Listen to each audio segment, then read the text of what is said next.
Hello. Hello, welcome to another episode of A couple of opinions. and I'm LaRon. Okay, and I'm Ebony. I use she, her pronouns. And we're a couple with opinions. I don't know any other intro to do for this podcast, but if this is your first time listening, we are like an actual couple who we just talk about whatever shit we want to talk about. Did you want to add anything to that intro, or? That is the intro. We just introduced ourselves. I think that's satisfactory. I agree. Yeah. I just wanted, if there was something that I may have been forgetting or something that you may have wanted to add. So this week, I guess we can start off with current events. This week has been pretty chaotic week. A lot's going on. I mean, what week isn't chaotic? But there's been a lot that's going on. A lot of music releases. At New York Fashion Week, we had storms. Oh shit! Yeah, these last 2 weeks. Yeah. Yeah, a lot of storm damage. The anniversary of 9/11. Which was yesterday. Yeah. Yeah, and just a lot has gone on. So I don't think that there's any lack of things for us to talk about. But ladies first, was there anything that from this week, this first thing that comes to mind that you wanted to bring to the attention of our audience? Well, now that you said all those things, not one thing that comes to mind. Something that I guess could be kind of controversial or, depending on the person, sound distasteful, but I don't think so. And I don't think most people would, but whatever. I just feel like I need to put disclaimers out there. But because 9/11 was the last thing that you mentioned, or one of the last things you mentioned. And every year around 9/11 or on the actual day, people share where they were that day and what they were doing. And I follow most people around like our age group. And we were all in school, and everyone's story is pretty similar unless they were closer to the site. Or closer to New York City or in New York or something like that. But most people are like, yeah, I was in school, and then our teacher or principal, whoever, administrator, authority figure would walk in, and they were really somber and serious, like, children, you're going home. And I guess we could share our stories, but every year, I just remember being really, like, confused. Not even like, oh my God, what's going on? I was like, why the hell is my teacher crying? I was like, she's not in New York. I don't think she knows anybody there. Of course, I don't know that. I'm a freaking child. But at the time, I just was so confused as to why so many people were so emotional about it. And once I learned what like had actually happened, I guess I could understand why people were so emotionally moved by the attacks on the Twin Towers and everything. I think I just felt really weird because I didn't understand that there were a lot of people in the buildings. They just keep saying the Twin Towers were attacked. The Twin Towers were attacked. And I was like, okay, they destroyed these buildings. And I knew that people on the planes died. And I was like, that really sucks. But I was like, people are making this really, really, really big when school shootings happen all the time. You know, people are murdered often, you know. So I was like, what is it about this event? But I did not know there were people in those buildings. I don't know what the Twin Towers are. I don't, like, I would think the Twin Towers are like the Statue of Liberty. The way people were talking about it, like, oh, they attacked the Twin Towers. Not like all those people in the Twin Towers are dead. Yeah. The Trade Center I was like a little bit familiar with. I came to find out a little bit later that, well, I knew that we had a Trade Center, but later on I found out that there's Trade Centers everywhere. And I still don't really know what they did in the Trade Center. Like I don't either. But or I didn't either. And the World Trade Center now is like a really nice mall. Is it? Yeah, we need to go actually. I don't know how I feel about that. I don't know what it was before. And when you say you're going to World Trade, like, oh yeah, I'm going to World Trade, or I'm going to catch a train to World Trade, or from World Trade or whatever. I always take the path from New Jersey into the city through World Trade Center because it's a place. Yeah. But you walk, like you get off the trains and it's like all white. Really beautiful. I remember when they were building it. I don't know what it looks like now. Like I haven't been since they completed it, if it's even complete. But it's really beautiful. There's a bunch of like there's stores, like Forever 21 is in there. I'm Sephora I think is in there. Not going to a mall where there was.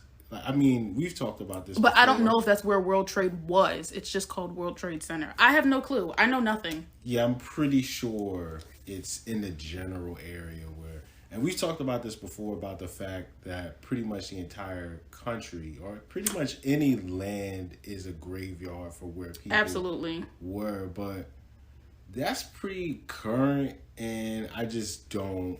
There's no way that I'm going to. No, we have to go. I'm going to tell you something. We don't have to go to shop. Just go see it. I'm not going there. Anyway, listen. No way.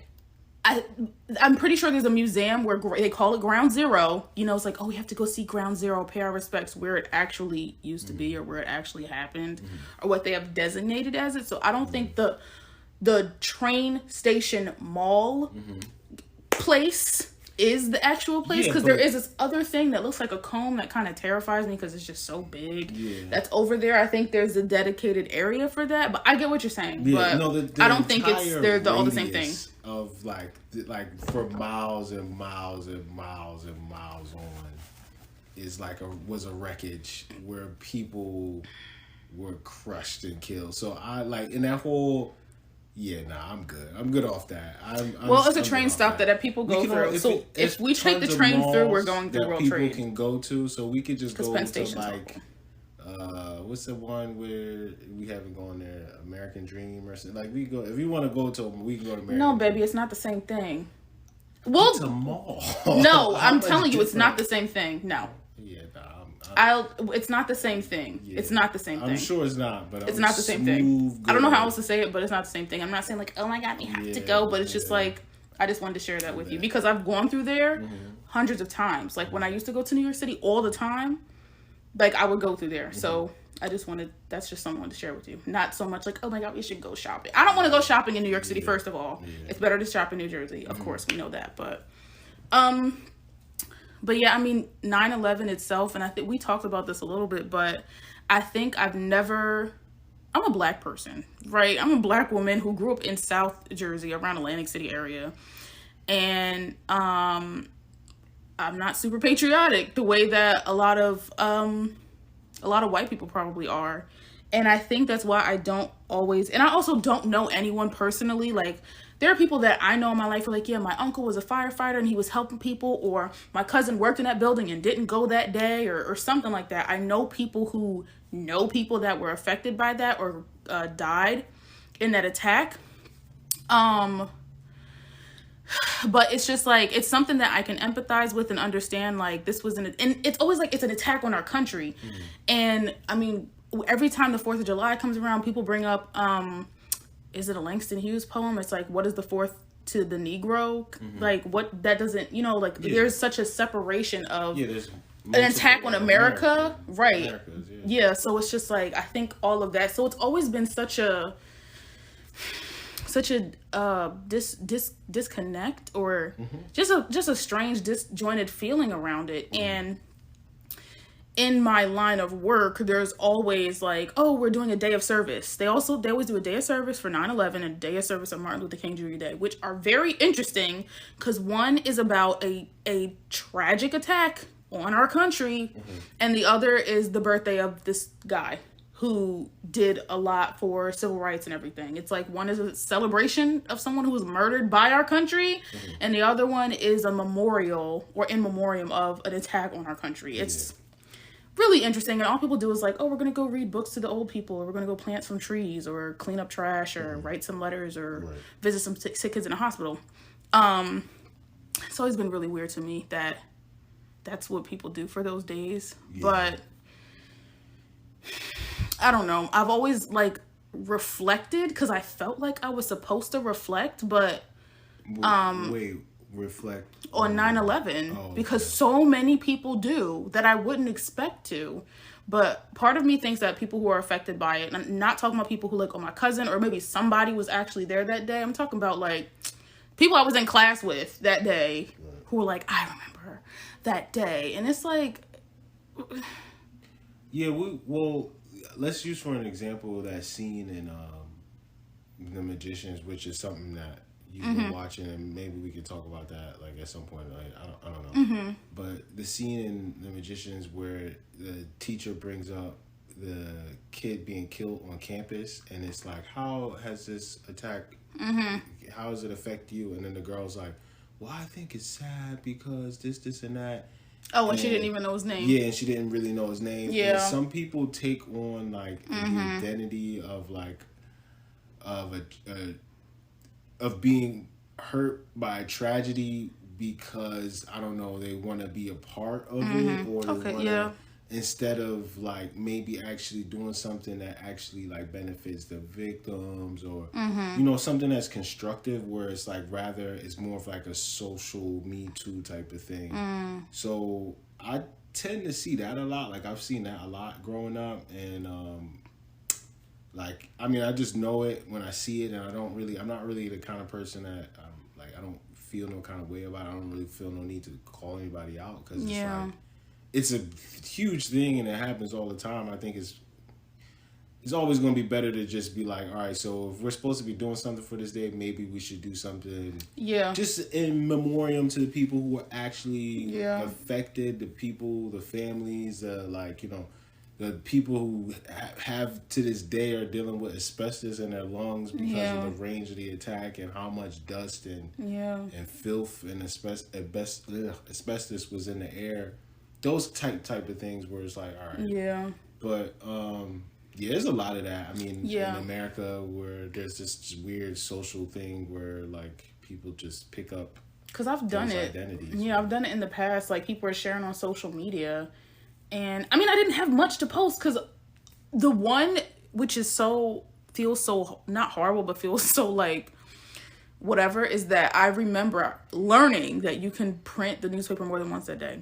I was so shocked. I was like, oh wow, there's another, like, I was in 5th grade, right? But I was like, things like that's how you learned that. I learned that from sports, where like if the team, they have 2 newspapers. Oh yeah. They just send the other ones.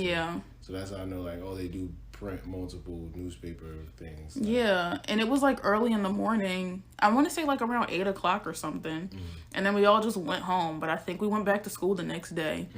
I guess they felt that the threat was. We had school the next day. I feel like it was on a Thursday. I think it was on a weekend. No, we were in school. I remember looking at my teacher. No, not saying that the attack that was a Friday. Yeah, it was a Friday, and then the next day I either the school was canceled or it was a Friday. I don't know. We could easily look at the calendar. But yeah, I just, and when, like, in sharing where I was and how I felt about 9/11, it just feels really disingenuous and really gross, because it's like, I don't really have that much of a first-hand connection, maybe a second-hand connection to it, because I just know that something happened really tragic and a lot of people died. But I know that yesterday a lot of people were also sharing, like, not several 9/11s happened since with COVID-19, but like there's been terroristic attacks on American soil. No, they're talking about people are mourning the loss and memorializing the people that died in the 9/11 attacks, and yet I don't know what the number actually is, but the number of people that died from COVID are multiplied by numerous times. And it's kind of just like, well, yeah, whatever. So it's sort of just, people were reflecting on that. Like, do we really care that people died during 9/11, or do we care that people died in the way that they did on 9/11? Yeah, because I think it's like, more so the way that they did. And yeah, it is like a, I don't know what the word would be for it, but like, you're kind of picking and choosing. Yeah. And, like, I mean, they're 2 very different things. Yeah, regardless, like, people dying is all bad, but like, because there's no uproar about school shootings.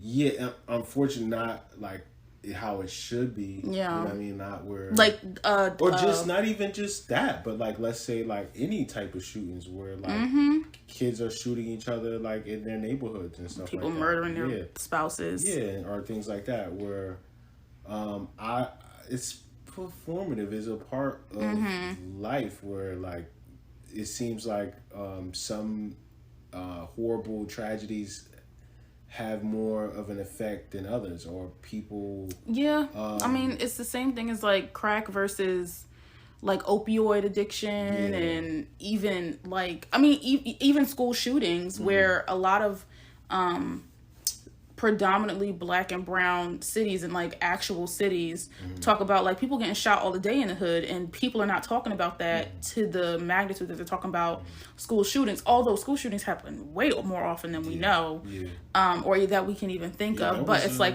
you know, it's when it happens in like white people's bubbles, whenever white people are affected by that kind of stuff. Because if, I mean, we can look at Hurricane Katrina and Hurricane Sandy. Right.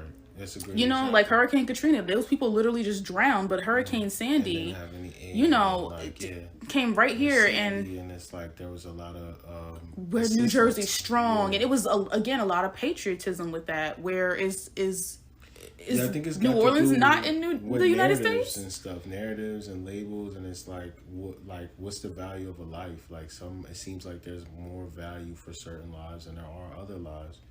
It's unfortunate. I mean, I feel like that's a given. A part, not just a given, but it's a part of America. Where like, it's how we started. Yeah, some people, these guys are dying, but no, these guys are dying. It's more important. It's like, it's a thing.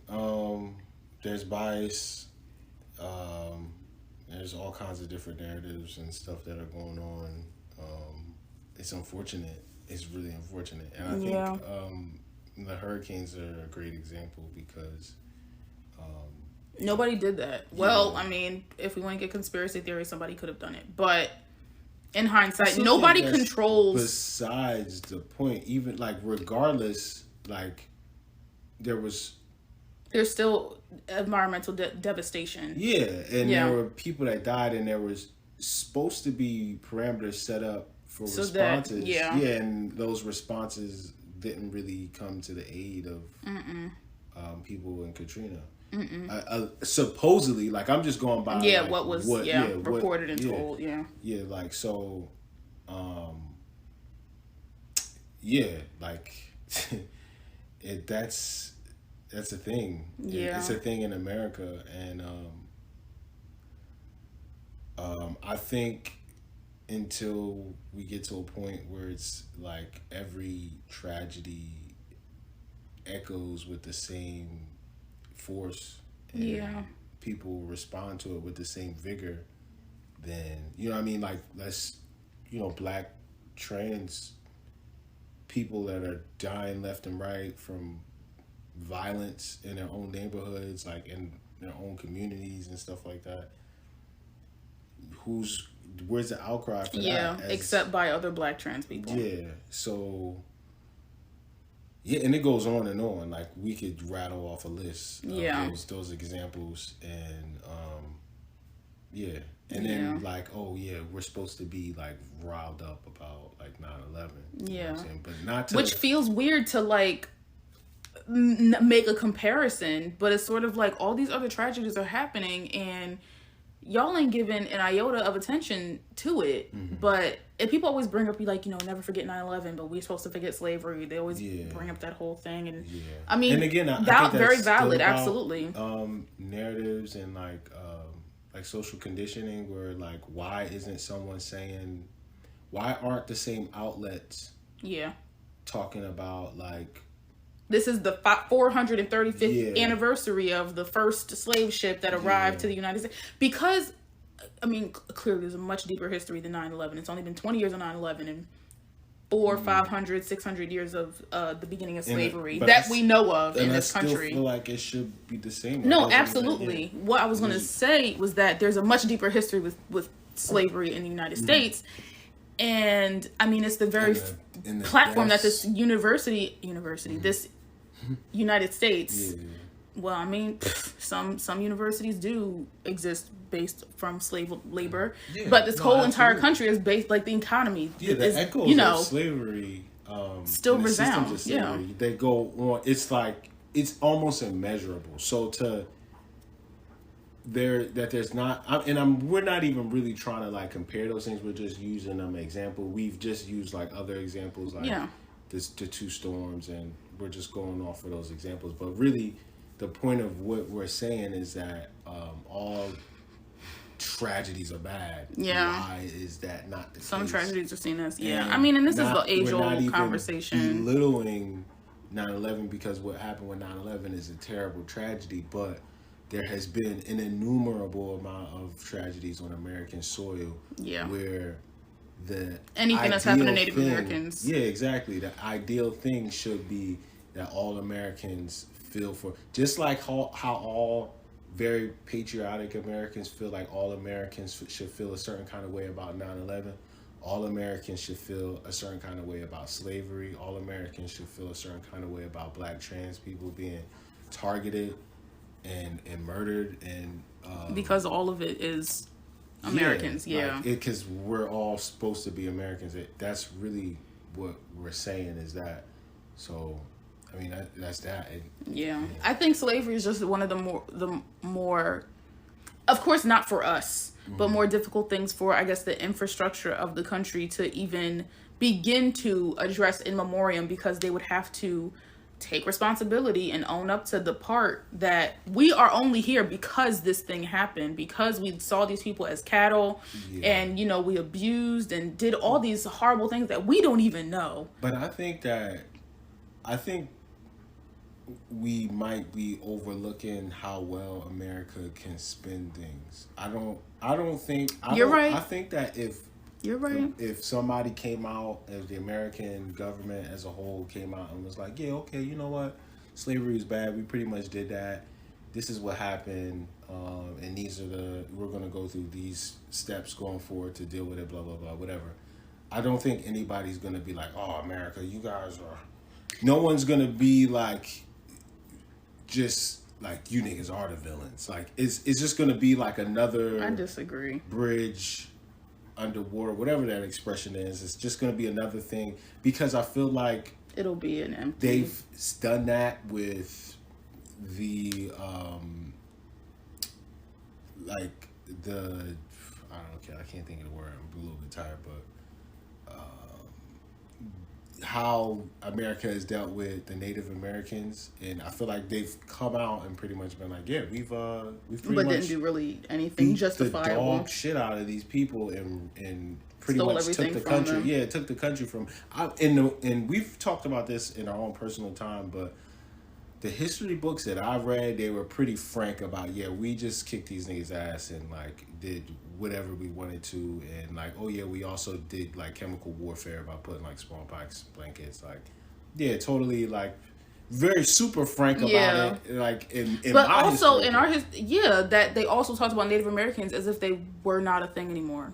Like, Native Americans don't exist. I very distinctly remember as a child being like, wow, these people aren't here anymore. The way that, like, the narrative was in, like, how there really aren't pilgrims anymore. Like, that kind of thing. Like, you're not going to go, I mean, I'm not going to go to Lancaster and find a pilgrim. I find an Amish person. Mm-hmm. But you know what I'm saying? It just very much seemed like they were dinosaurs. Yeah. The way that it was written. And it didn't say that explicitly, but it was like, yeah, we do distinct these people. The pilgrims now or the immigrants that they try and keep out, I feel like. Isn't that pretty much... I mean, by technicality, a pilgrim is someone who goes on a... pilgrimage. A religious pilgrimage. But the way it's told to us, and it's like I don't know, bro. I don't know if I'm remembering my history books correctly, but I remember like, I don't know, it seemed like it was some friendly meeting, and then it was like, yeah, we gave them some diseased blankets, and then they just like were like their numbers kind of decreased for some mysterious way. That wasn't like I don't remember. I didn't learn about the Trail of Tears. No, we learned about it. See that I didn't. I didn't learn about that. We talked about but that's that also something that like similar to slavery. It's like y'all could do some, and I'm not saying this is what should happen, but there could be some commercialized whatever, you know. Or some sort of thing like today is the day the president comes out and says like, you know, it's the whatever anniversary of the Trail of Tears. This was a tragic time. And in our country, we care about each other and diversity and love and hugs and all kind of crap or whatever. I don't think it's a countrywide thing, but I do think. I mean, 9/11 seems like it's a countrywide thing. It is a countrywide thing. I mean, we also live in the state that we live in, which is close to. I feel like it is a countrywide thing. Because I ain't live nowhere else. So. But as far as like how people are affected by, I don't think people in the South definitely like. I was, did a semester or did a couple of years in school in the South and stuff. So I do remember like when 9/11 came around, being on campus, and it was like, like the teachers would, but it would be like, I don't know. I just feel so weird around 9/11 specifically because it's like I was alive and I remember that day. Only in class. I don't remember the rest of the day. I think we just kind of went home and my parents probably had it on the news all day. But I think I just like dove myself into one of my books or something like that. But I also feel really weird about 9/11 because it's around the same time that Aaliyah died, also on a plane. And people are still learning stuff about that. Apparently she was like given a sedative and put on the plane. She was like really adamant about not going onto the plane or something like that. And that's another thing that I feel really weird about when it comes around, mostly because I think I just feel this pressure that I'm supposed to be really like somber about her being like, that was a really crazy thing that happened. Like, are you kidding me? Like, she was here and now she's not. And then MTV this year, they released, and I watched the whole thing. It was like a 9.5-minute video of like footage of her in Paris. It was like the last amount of footage of her, and she was like on some press tour for her album that was about to come out or something. It was good footage. It was like, it was nice or whatever. I don't really know much about her. Again, I was in 5th grade. I was a Britney Spears fan. Right. I didn't really listen to Aaliyah. Like, I don't think my sister had her albums. If she did, I didn't really find them, but I'm pretty sure if she did, I would listen to them. I don't know, but I don't know any Aaliyah songs that weren't on the radio. Right. So it was like, I don't really have this connection, but all of my friends, not even but I wasn't into the same thing radar, my friends were. right? Yeah, no, but all of my friends, it was like devastation when she died. And that seemed to be much more impactful in like my community than 9/11 was. Yeah, I would imagine so. I mean, we're from the same area and stuff, so I know like, but yeah, like I would imagine so. People, I think really how tragedy affects us mostly has to do with the connection that and a lot of times, and this will be a good segue into like our celebrity subject that we talked about, what we wanted to talk about, but it has to do with the connection that you have to the tragedy or the person that underwent the tragedy. So like, Michael Jackson died. Millions of people were influenced by that because people felt a connection to Michael Jackson through his music, through his performance, through how they were impacted by what he did and all his work and blah, blah, blah. So with Aaliyah, being a music artist, you create something, people feel some kind of way about it. Yeah. And then they develop that connection to the artist through that. So it's like, damn, this tragedy happened to them.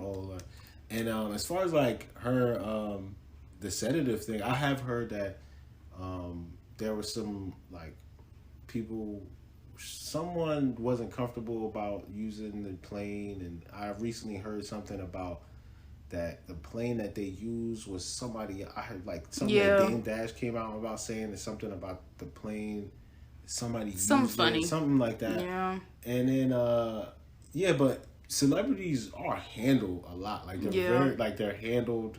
I mean, we know that with Britney now. Yeah, I was going to use that exact example with Britney, where like they are handled. A lot of times they are much less in control than people. Exactly. Then either they let on or that we think they are. For bigger entities that are much bigger than them.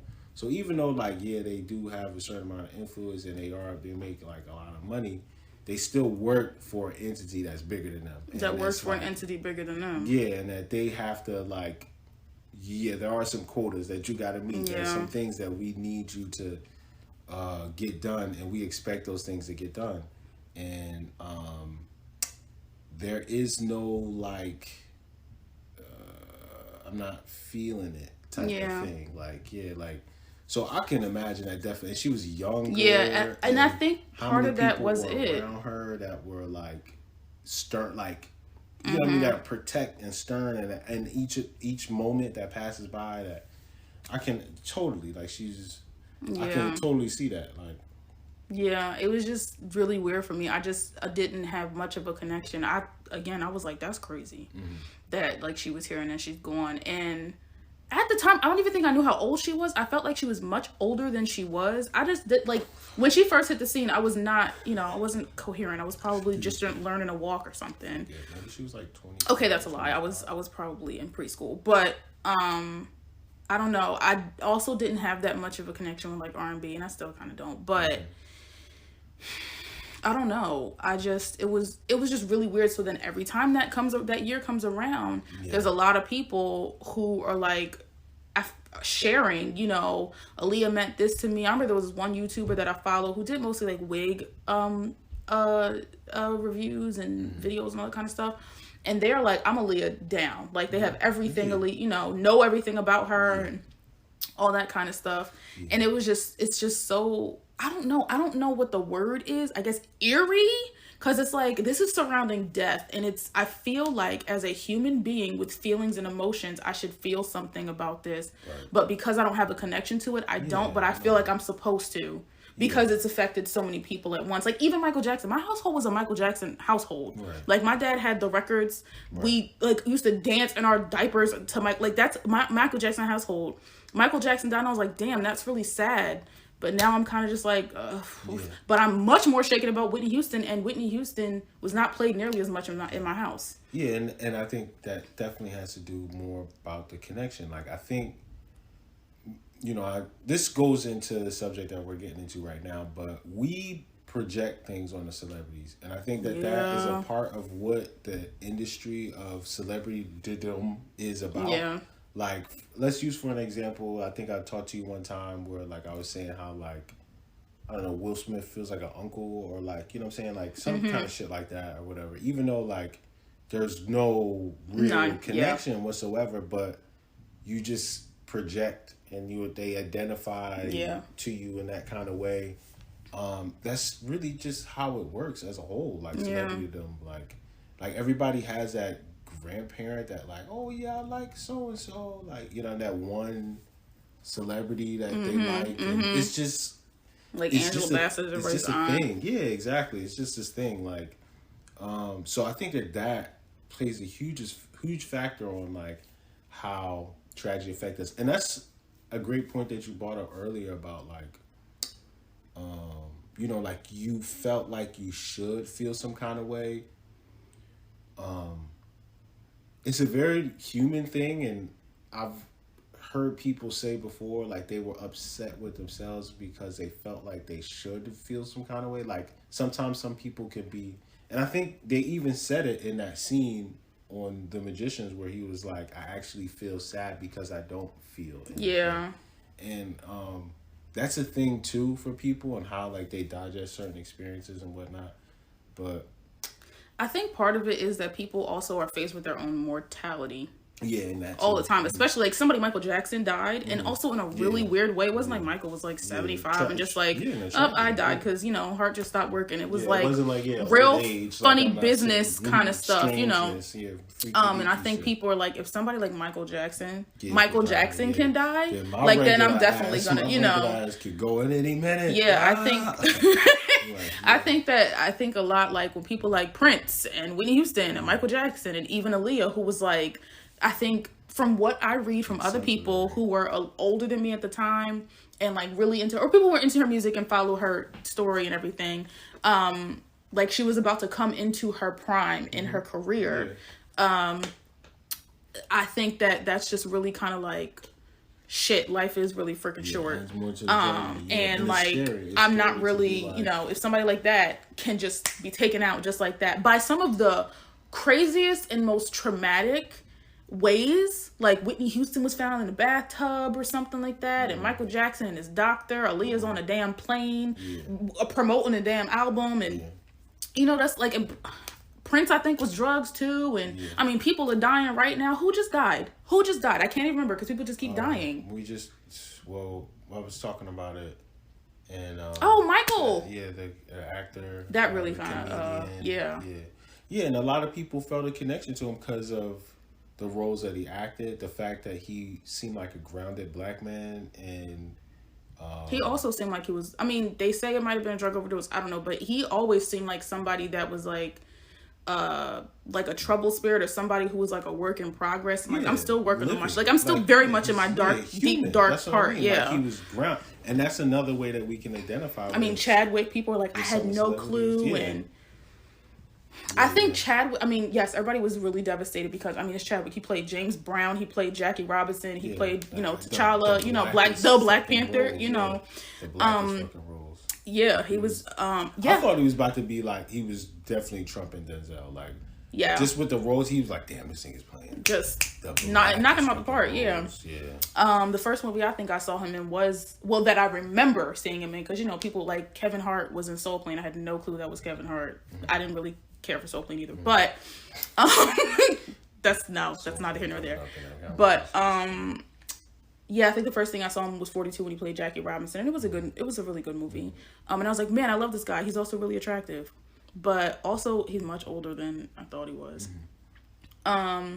But I think with Chadwick, I actually lost my thought.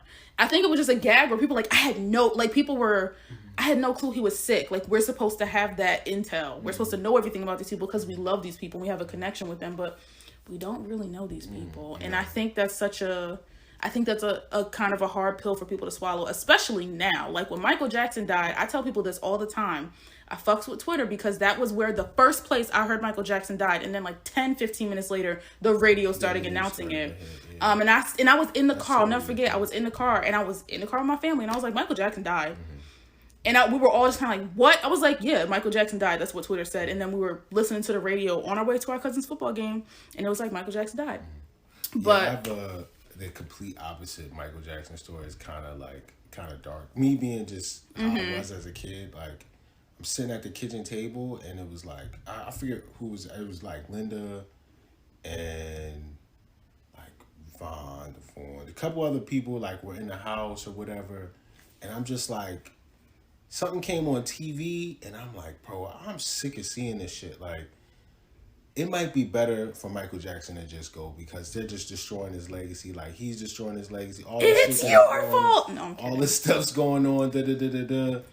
And then I swear maybe about an hour later, that's when we found out. I was like, yo, that's crazy. I was like, that's fucking crazy. Maybe you're just psychic. That wasn't how I was feeling about it. But it don't matter if you was feeling about it. It could have been a message that was just delivered right to you. That shit was crazy. But yeah, but when Michael Jackson died, people weren't really on Twitter, and Twitter was also very different. Social media was also very different. We were still kind of like MySpace, and MySpace was still pretty popular at the time. It hadn't transitioned to Facebook being the popular one yet, but social media wasn't what it was then. Like, so celebrities weren't really on social media. People like Jeffree Star and all that shit was on MySpace, but even then that wasn't much of a connection with fans. Where now, now people can be on Instagram live with their fave or whoever. Like Chloe and Halle, they get on live all the time with their fans and stuff. It's like people feel like they have much more access and connection to these people. And in fact, it was a conversation on Twitter. I always say conversation. People just tweet about the same things. But they were talking about how it's so funny how when celebrities or influencers, whoever the person is, but somebody blows up and they get much more of a following and they start ignoring all the day ones. And somebody was like, do you know what it's like to receive 96,000 messages every damn day? Whether it's from the people that follow you or not, crazy. That's really, and they're like, they only talk to the other verified accounts. And somebody was like, there's a way for them to only see messages and mentions from people that they also follow, like mutual connections of people that they actually know. Just this really strange, false sense of I know this celebrity or I know this actor or this singer or whoever, and I need to know everything that's going on. Like, girl, what's going on with this dress? Like, why are you wearing this dress? Because my stylist put it on me. Like, I'm not going to tell you that. Like, because you don't need to know that. I don't really know you, and you don't really know me. And for the most part, they have somebody that should be holding their account. Should be holding their account. A lot of these people need to have somebody managing their account. I think what happens is someone does have it, and then they also have their login to it, so they can go log into it too. I think that's because Nikki needs to hand it over. Yeah, because I don't. It's strange to me that more celebrities don't make a wall for themselves because It's really, so much easier to not be yeah. affected by that stuff. But some people search their name. Yeah, They search their name for people, or maybe whoever's it's handling just social media. too much. It's just too much. Like Sis, you got other things to focus on other than responding to these people on Twitter. I don't even like looking at, like, I'm nobody, but I don't even want to see like comments on. I'm just like, I don't. It's just too much. It's just a too lot of much. noise. Yeah, it's just and too it's not much even static. like it's not like people who are big names because of their social media following, and like social media is their job. It's like, this is an added on responsibility that you can hire. You're rich enough to hire several people to take care of each account for you, that you don't have to pay attention to. It's like, hey, take this picture and make this the caption. Like, you can like make it seem like you're the one that's posting on social media. And I don't know why these celebrities, like people like that, don't. Like, you're Nicki Minaj. You don't need to manage your social media account. Like, you're not some up and coming, I just started, like... I don't even know why I don't know why anyone... Especially when you in the trouble that you in, girl. Would want to, like, just... like, to use for example, like, it just popped in my mind, like, this Drake lyric. He's like, he said something like, I'm going back and forth somewhere, and my comments got me something. I'm like, bro, why are you... In your comments? You are Aubrey Graham. You are Jimmy. There's fireworks. Yeah, there's fireworks. Why are there fireworks? Oh, yes, because 9/11. But you know, why are there fireworks from a tragic Jesus? Like, there's no fireworks need to be just done with. Yeah. There are people who we care about our veterans, and people are being traumatized. Their PTSD is on like the dogs are being traumatized. It's unnecessary. I just think that if they're gonna have fire, people should have fireworks. How has science not evolved to where we have fireworks that aren't noisy? We probably could make noiseless fireworks, but I don't think people want noiseless fireworks. I would love noiseless fireworks. Yeah, you would, but I don't think... I think a lot of people... Do you remember that time? Buy fireworks want noises. The people that are buying... The firework industry is going to be catering to people that buy fireworks. Those are the crazy motherfuckers that are like just lighting off fireworks as much as they possibly can. Yeah, and I'm the people that's up at 3 o'clock in the morning. Blowing off fingers, but you buy fireworks? No, because I don't want to hear that shit. The key would be to, I mean, not that this is going to happen, but it's just to maybe find like some kind of angel investor to invest in quiet fireworks, and then maybe we might have them. We might have to make that. You know what? It doesn't matter. Nobody cares about this earth anyway. It doesn't matter. It doesn't matter. Nobody cares about this earth anyway. We literally just had a tornado in this state that has never seen a tornado or hasn't seen one in a very long time. Yeah, maybe. And it's because of climate change, global, all that kind of stuff. And nobody gives a shit. Nobody gives a shit. These large companies don't give a shit, so it doesn't matter. Something like that. I'm not sure. It probably hasn't been as long as we thought, but I feel like that has been. I mean, I'm pretty sure statistically there has to have been, but it's not common. It's not common. But I feel like it's gonna be. Yeah, so we can continue on about celebrity and what was the exact celebrity we were talking worship? about Yeah. So for me, I think that you can.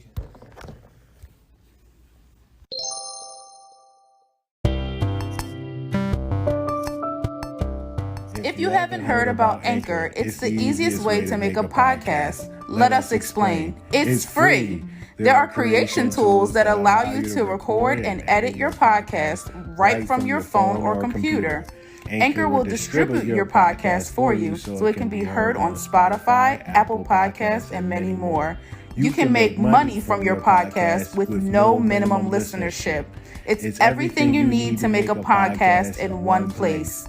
Download the free Anchor app or go to anchor.fm to get started.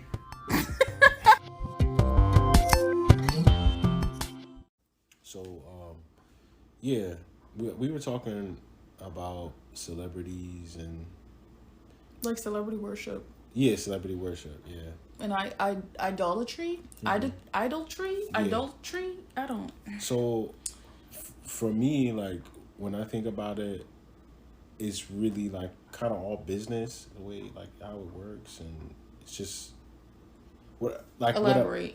What I mean by it is like how we were talking about celebrities being handled earlier. Like I think that's just it. Like they get people who Like now, we know that like the main thing for being a celebrity has nothing really to do with talent or anything like that, and it's just really about like attractiveness and like appeal, and because really that's what it's still like the high school effect.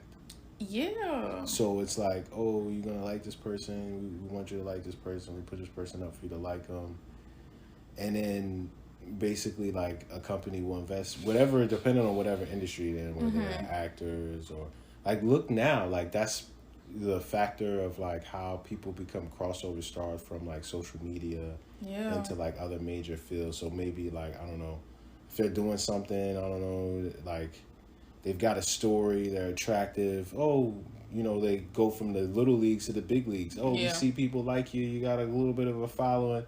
We'll invest in you and we'll put you up, and then like it rolls and rolls and rolls. Like, so why do people do it? I mean, I feel like it's like a really old thing. Like people, you know, we mentioned how people project stuff onto celebrities, and again, it still goes back to the high school thing where it's like I don't know, I can't really even explain the mentality. I really wish we had someone here to explain it who maybe like firsthand could talk about like why people follow certain people. I don't. In terms of like the things that they do, or like actually follow on social media, because you're talking about the high school effect. Yeah, I mean like follow them and like this is my guy, yeah, like okay, well here I can speak for, well not to cut you off, but no, I wouldn't really. I think you're gonna say what I was gonna say. I'm gonna say like one person that I know that I can kind of identify with, or maybe has had some kind of influence and effect on me, but I'm aware of it and also like aware of how it influences me and whatever, is somebody like Kanye West, who like how he appeals to me has to do with myself. So like the things that are going on with me internally, things in the whatever. So you see yourself in that person, and I don't think that this is the case for everyone. I think some people just might like someone because I don't know, they might inspire them or whatever. So to some degree, I see some aspect of myself in them, and then that's kind of how the projecting starts. Like, yeah, like where you're like, this is my guy. And I think that's where it's like really, you know, not dangerous. Yeah, I think dangerous. Where it's like I have an actual personal connection, like individual connection to this person, or something in me is connected to this person, or I have that connection. It's a one-sided connection because these people don't know who we are. Yeah. But I think that's very true. I think about somebody like Kid Cudi, and I think the way I just really liked his music. I don't think at the time when I became a fan of him, I was not depressed. I was in high school, and the first song I heard was the Day and Night like club mix, and I was like, yeah, I like this. And I probably that was clearly the beginning of me loving house and disco and club and shit. But I think Kid Cudi is a really great example of somebody who a lot of people have a personal connection with him, and he has an unidentified, meaning he doesn't know who these people are, but he has a connection with his fans too, because essentially everybody's saving each other's lives. Like there's all these people like Travis and that Timothy Chama, whatever him, like all those these boys who are, people like to call them children of these artists, but I would really say that these people probably are children of Kid Cudi because they're like, I don't want to kill myself anymore because of this guy kind of thing, and he's like, I don't want to kill myself because of y'all, and it's like this really reciprocal relationship between a fandom and a famous person, musician, actor, whatever. And I follow Kid Cudi like fan pages, like keep up with what's going on, like where the hell is Intergalactic, whatever. But you know, like I keep up with that shit. Sometimes they do giveaways of like merch and everything. So I follow these pages, and it's such an interesting fandom to be connected to. I don't think I'm really part of it because I haven't seen all the movies he's been in. I didn't watch that How to Make It in America or that Comedy Bang Bang. I haven't seen any of that shit. But I like what I like, and I appreciate everything that he does. He seems to be a very genuine person, very open about, his demons. I mean, in and out of his music, and just very much himself. And but also he's rich and connected to some people that like whatever. But rich people, class solidarity is always going to be a thing. But I think, damn it, lost my train of thought. But I think that somebody like him, who is just very genuine, and it's interesting being in that fandom because the fans really do appreciate him as the person, and a lot of people didn't like his punk rock album or not metal, punk rock album. They didn't really like it. It was, I want to say it was experimental for him, but I don't think he was like, oh, I want to try these sounds out. I mean, he's a huge Kurt Cobain, like, right. I don't even want to say fan, and I don't even know if Kid Cudi fans would call themselves fans or even stans, because it just seems like such a community. Mm-hmm. It's just so interesting. It's mostly like white boys that I see. I do know personally a couple of black girls, not including my sister, that are fans of Kid Cudi, and that's kind of refreshing, but most people are like white boys, but they're just such a different type of white boy. They're not the white boys that are fans of Kanye. You know what I'm saying? Mm-hmm. Like, but it's a really supportive community, mm-hmm. because everybody relates directly to the person that they're a fan or supporter of, because he's also like, yeah, I deal with depression. He even got like his slit wrist tattooed on his wrist and shit. It's like, I'm very open about my demons, and therefore they feel very much seen and heard. And he loves his fans too, and like connects with them whenever he can. So it's a really interesting fandom with Kid Cudi, where he's very much connected, like best friends, I guess. I don't know what their friendship's like now with Kanye West, who that fandom seems very much sensationalized, mm-hmm. because Kanye, I think, has been very open about himself, but it's just in such a very different way. Mm-hmm. They're different people. You know what I'm saying? Yeah. More like, yeah, I mean, I posted this on my socials, but like, he courts attention. Like, mm-hmm. I wrote in the post that I feel like he's a lot like, and I mentioned it in your conversation, where I felt like he's a lot like P.T. Barnum and who's the other, Salvador Dali, like, where he's the showman and he's the artist, where like you can't really sometimes tell like how genuine something is because he's courting so mm-hmm. much attention. Mm-hmm. And I don't know how, like, like being so performative, you don't really know where the performance ends and what he's really saying and begins or whatever. Because I remember you were talking about with this Donda album that people were like, where is it? And you made the prediction that, like, I think he's just waiting for Drake to drop. Mm-hmm.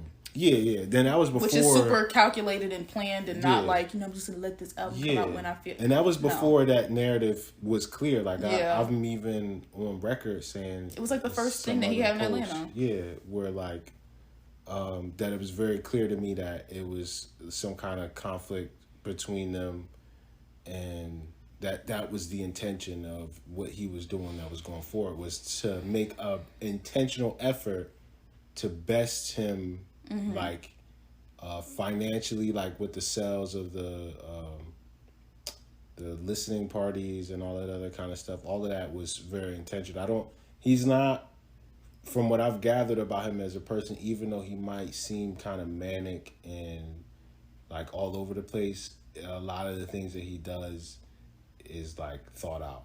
Mm-hmm. So like, the best way I would compare it to is maybe like if someone is in a room and they're just like fucking fuming with ideas and they're just writing them in a notepad, and then he just goes to his notepad like to do the things that are in the notepad. Yeah, that are like coming off on now. What else did I have written down? Yeah. Oh yeah, you know what? We can do this. This makes sense. We're gonna do next. That. Yeah, we're gonna, and then like everything to that comes off the cuff. Like, so like. Yeah, I want something connected to my childhood home. Let's just rebuild it. Yeah, exactly, like that. Like, yeah, that works. Yeah, and then it's like, I really want to still be with Kim. Let's do some weird marriage ritual. Like, what? Oh yeah, that's what we're gonna do. We're gonna do that. Like, I don't remember how I was going with that, but it's clear to me that. Oh, it's saying his fandom seems more sensationalized. Oh yeah, and I was gonna use like just this archetype, like you were saying, like, oh, the white boys that are with Kanye. I would use the archetype of Jake Paul. Like, I see a lot of the echoes of Kanye's influence in pop culture is Jake Paul. Like there would not exist a Jake Paul that would be so resilient in his deciding to be like, this is me, without someone like a Kanye West. Is that the boxing one?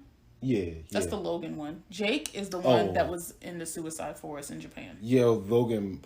I mean, I think it's the same thing. Well, I think it's the same thing. The one that's boxing is the one that really I'm less well familiar for with. himself. Yeah, the one that is, I think, is doing a little. The Jake one is the one where we watched that YouTube video and he picked up his book. Yeah. All right, so that one, the one who's doing a little bit better for himself, that's the one I'm saying. Like they're very much influenced by the wave of Kanye, and that's the archetype of what people will probably have to be dealing with, these like entrepreneurs that are almost like self-willed, like they're just doing things where it's like, what the fuck is this? Like, like, how do you know what I'm saying? It's just that, like, that makes so much sense. The effect of on white America of like Kanye's influence on white America. And he would be elated to know that, like, to know, which I'm sure, like, someone's said that to him and told him that, or he's told him that himself, and which would validate his influence. Because I do think that his measure for himself as an influencer is very much how he influences white America. Like, even though, like, I'm trying to figure out, like, how to word it, but yeah, that I think is, and I do think that that's because he is aware of the fact that, I am a black man in America. Like, the measuring stick of my effect is like, how have I influenced white America? And I'm pretty sure that that's like totally a feather in his cap. Yeah, like, for sure. You were talking about originally how people become, like, they worship celebrities. I think one is the personal connection, which is when I'm on the Kid Cudi, stem. But I also think people just want to be these people. It's like, I want to embody that, whether I want to embody their confidence, or I want the things that they have, or I want to be beautiful like this person.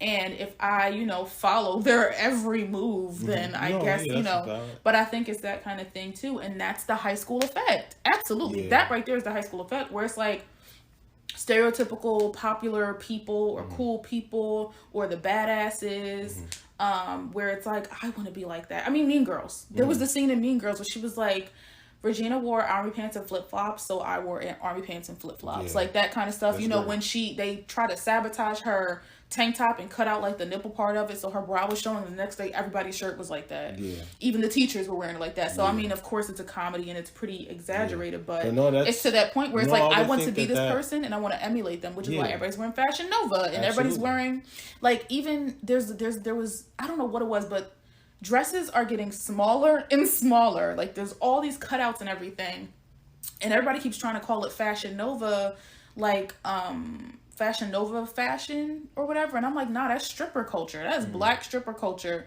and fashion. Like, girls was already out here wearing pleaser heels and wearing all these small mini dresses and cutouts, and it's like, y'all are dressing like the effect that sex workers, or the impact that's influence that sex workers have on fashion and music is immense, and people don't even realize it while talking shit on them. But for sure.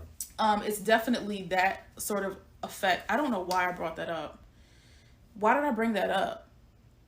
Whatever. People are just dressing how the celebrities are dressing, because the celebrities are being influenced. Like, oh, that's cute, I want to wear that.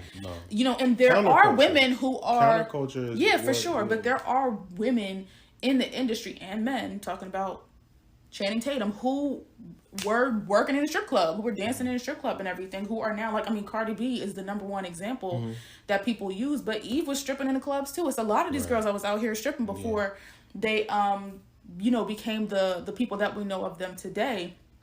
And they bring that influence with them to their, potentially, I don't know. I wasn't, Rough Riders, I was a child, whatever, but they bring that with them to the industry, but there's so much crossover. I mean, Rihanna had strippers in the Pour It Up video. Like, strip clubs are now cool, and we want to have strippers in our, Usher's Vegas review has women on poles dancing in like a simulated strip club on stage. You know what I'm saying? It's like, it's centerfold in the industry. Iggy Azalea, I guess she was working in a strip club too. She has a song that says, "I am the strip club." You know what I'm saying? It's like, as we've heard from yeah, uh, Trixie and Katja. yeah, we did, but it's like So funny. people see the Of people all that the they people, see, that is the strip club. right? It's right. Right. But I mean, maybe in Australia, but people see who they see and they're like, I want that. And so they wear the things that they wear. They either get the fake, the knockoff, or they spend all their money trying to get the real thing. They follow them on Instagram, Snapchat, Twitter. They try to find their Finsta. They follow the people that are in their camp. So it's like, I follow Rihanna's makeup artist. I follow Rihanna's this. I follow Nicki Minaj's that. I follow this person. I follow her cousin. I used to follow Rihanna's cousin, and I don't even know if I could say I'm the biggest Rihanna fan to be following her cousin. But I mean, her cousin's cute. Her best friend is cute. You know, whatever. I like looking at cute stuff and cute people. But people want to be these people, or they want to have what these people have, whether it's material things, or it's like, I want to have beauty like Rihanna. I want to have my own makeup line like Rihanna. You know, I want to have my own swimsuit line like Drea. Like all these kind of things. But reality, I mean, social media, again, because Rihanna had Snapchat. Somebody was talking about that the other day. Like, Rihanna was really on Snapchat, posting on Snapchat, and it wasn't until they put that ad with a picture of her face after, like, from the hospital after Chris Brown beat her bloody in, like, some ad that Rihanna didn't use Snapchat anymore. And that's when I stopped using it. Because I was like, that's fucked up. I don't even, that was way before Snapchat is what it is now. But she stopped using it, and that she wasn't on Snapchat. But it was like, Snapchat, see, it for me, and I think to most people, is one of the most personal and intimate platforms to have. Like, Snapchat is where people post bullshit. Like, stories on Instagram and Facebook. Was nuts when it first came out. When it first came out, it was so disorientated for me. Man. Because people would be using it, and it used to it was before they had stories. Nuts. And it would be like, I can't explain to you, like, for as disorientating as listening to TikTok from a distance is for me. Which is just like, it'll be like song. Yeah. Like, and it's just continuous. Talking, But Snapchat was like screaming. It'll be like, because people just put their wildest shit on there. What's going on? What it'll be close like friends was before people close friends laughing, was and then it'll be like all kinds of. I'll be like, what the fuck is going on? This shit used to bother me so bad. I can't explain to you how disorientating hearing somebody flick through Snapchat was. And it's just like, yeah, exactly. Music, somebody crying, like, somebody throwing up, what somebody is going on? Yeah, but in Snapchat, I mean, I don't know what the fuck it is now. I mean, it's still a very popular social media platform from what I understand.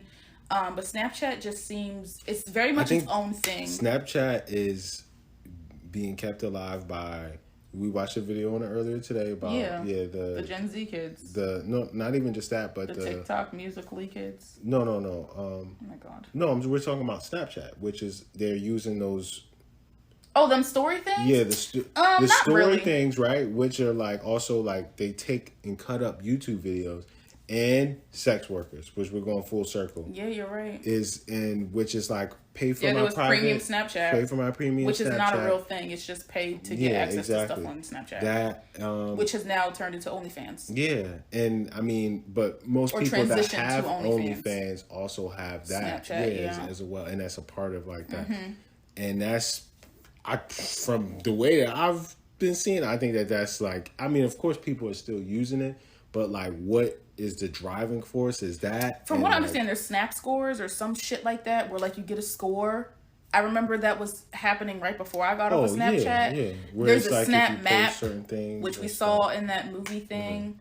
Oh no, that Snapchat story game thing he was talking about. But there's like those things. There are people who have shows on Snapchat. Life hacks. God, life hacks is also that kind of stuff that's sort of what was the Instagram Discover page, where you just get lost just continuously scrolling if you did, which is kind of what all social media is now. You just lose track of time scrolling on everything. And I mean, that's how it's designed. Snapchat was really influential, and it's still here, but it was really influential. Everybody got a story now. And a lot every of platform has a story. Were getting in trouble on Snapchat. They sure the fuck was. Yeah. They sure were. But yeah, Rihanna was on Snapchat, and people felt like, I mean, you saw everything. Whatever she wanted you to see is what you saw, but you would see her, she was like, yeah, we just here, you know, doing whatever, blah, blah, blah, blah. And then that shit happened, and she got off of there, and that's sort of where it took a nosedive. But then I guess the generation after us was on Snapchat, and they've just revived it, and they they know that people want things in short increments. So they were like, we can have shows on here. Sort of like where Quibi dropped off, because Quibi came and left really quickly. Same thing with Vine. You know, Vine was here and gone, but, you know, if they want things in really short increments of time.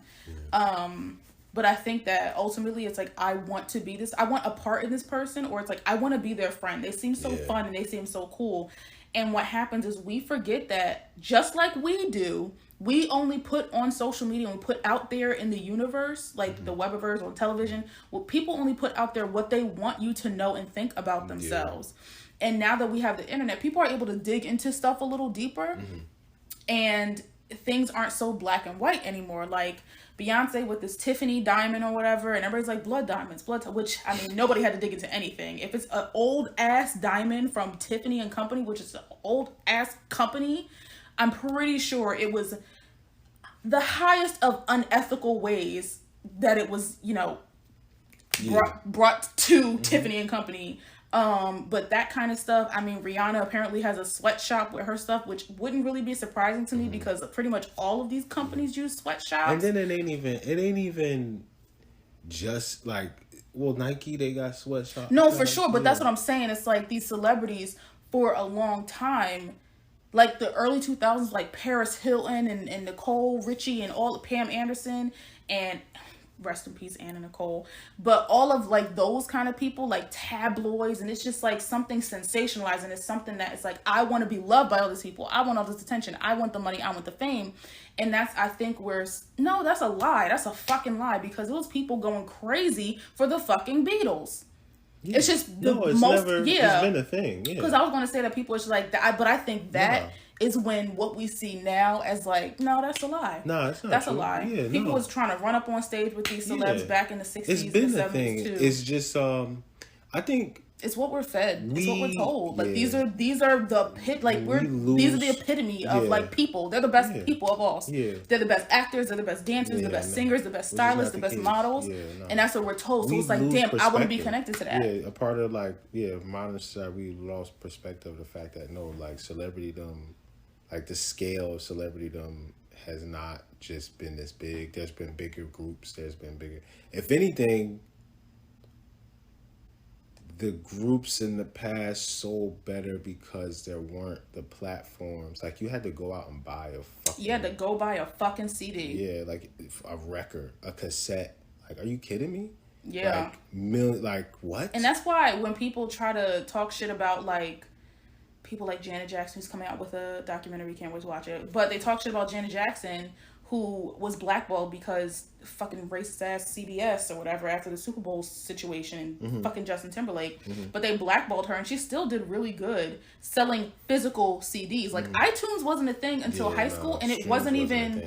Streams was not even a thing, but iTunes wasn't even a thing at the time. Then she would have done so much more, because so much better. There would have been the fandom for her that would have been like, we're listening to this. Who still go really fucking hard for her to this day. But iTunes was a thing in high school, and I remember I was still using LimeWire and shit, because I was like, I'm not paying 99 cents per song. That's insane. I was like, I'm not doing it. Statutes, I don't know what the statutes of limitation on LimeWire. Okay, whatever. Anyway, iTunes was a thing in high school, and this is like 2007, 2008, 2009 is when I graduated. And it wasn't until I want to say maybe my sophomore or junior year of college that like I discovered Spotify, and I've been using it ever since. But that's when streaming came in. But even streaming, it is a feat to... No, it's not a feat to get millions of plays. I think it's a feat to make a lot of money off of streams, because artists get like 0.00013 cent per play on a streaming service. Tidal pays the most, which is why there was that big to do about it, because they get paid the most and they have a stake in that company. But so that was like some real die-hard dedication. For sure. Pre-streaming is because you had to get you especially as a youth. You ain't got no job, you ain't got no money, so you got to convince your parents to give you some money, or you're going to go do something, do somebody's hair, cut somebody's grass, something to make a little bit of money, make it a little $16.99 to go buy that one CD record or whatever. and play the hell out of it and make sure that you don't scratch that CD because that's the only one you're going to get. They're not going to buy you another one. But you had to get up, sometimes wait in line for it to get it because it's the, critically acclaimed or whatever album and everybody's been waiting for that shit to come out and you got to wait in line to get that. People would buy posters. People would buy, to buy tickets for a concert, you had to go wait in line. The biggest selling album is still Thriller. Like and that was not a time where it was like, oh, let me just convenient. It wasn't even convenient. That was not convenient at all. We lose perspective of that. Like I mean, it's like the bank. You have to get to the bank at a certain time, or you're just not depositing your money that day. Well, I mean, now you can deposit it in your app. Yeah, anytime. Yeah.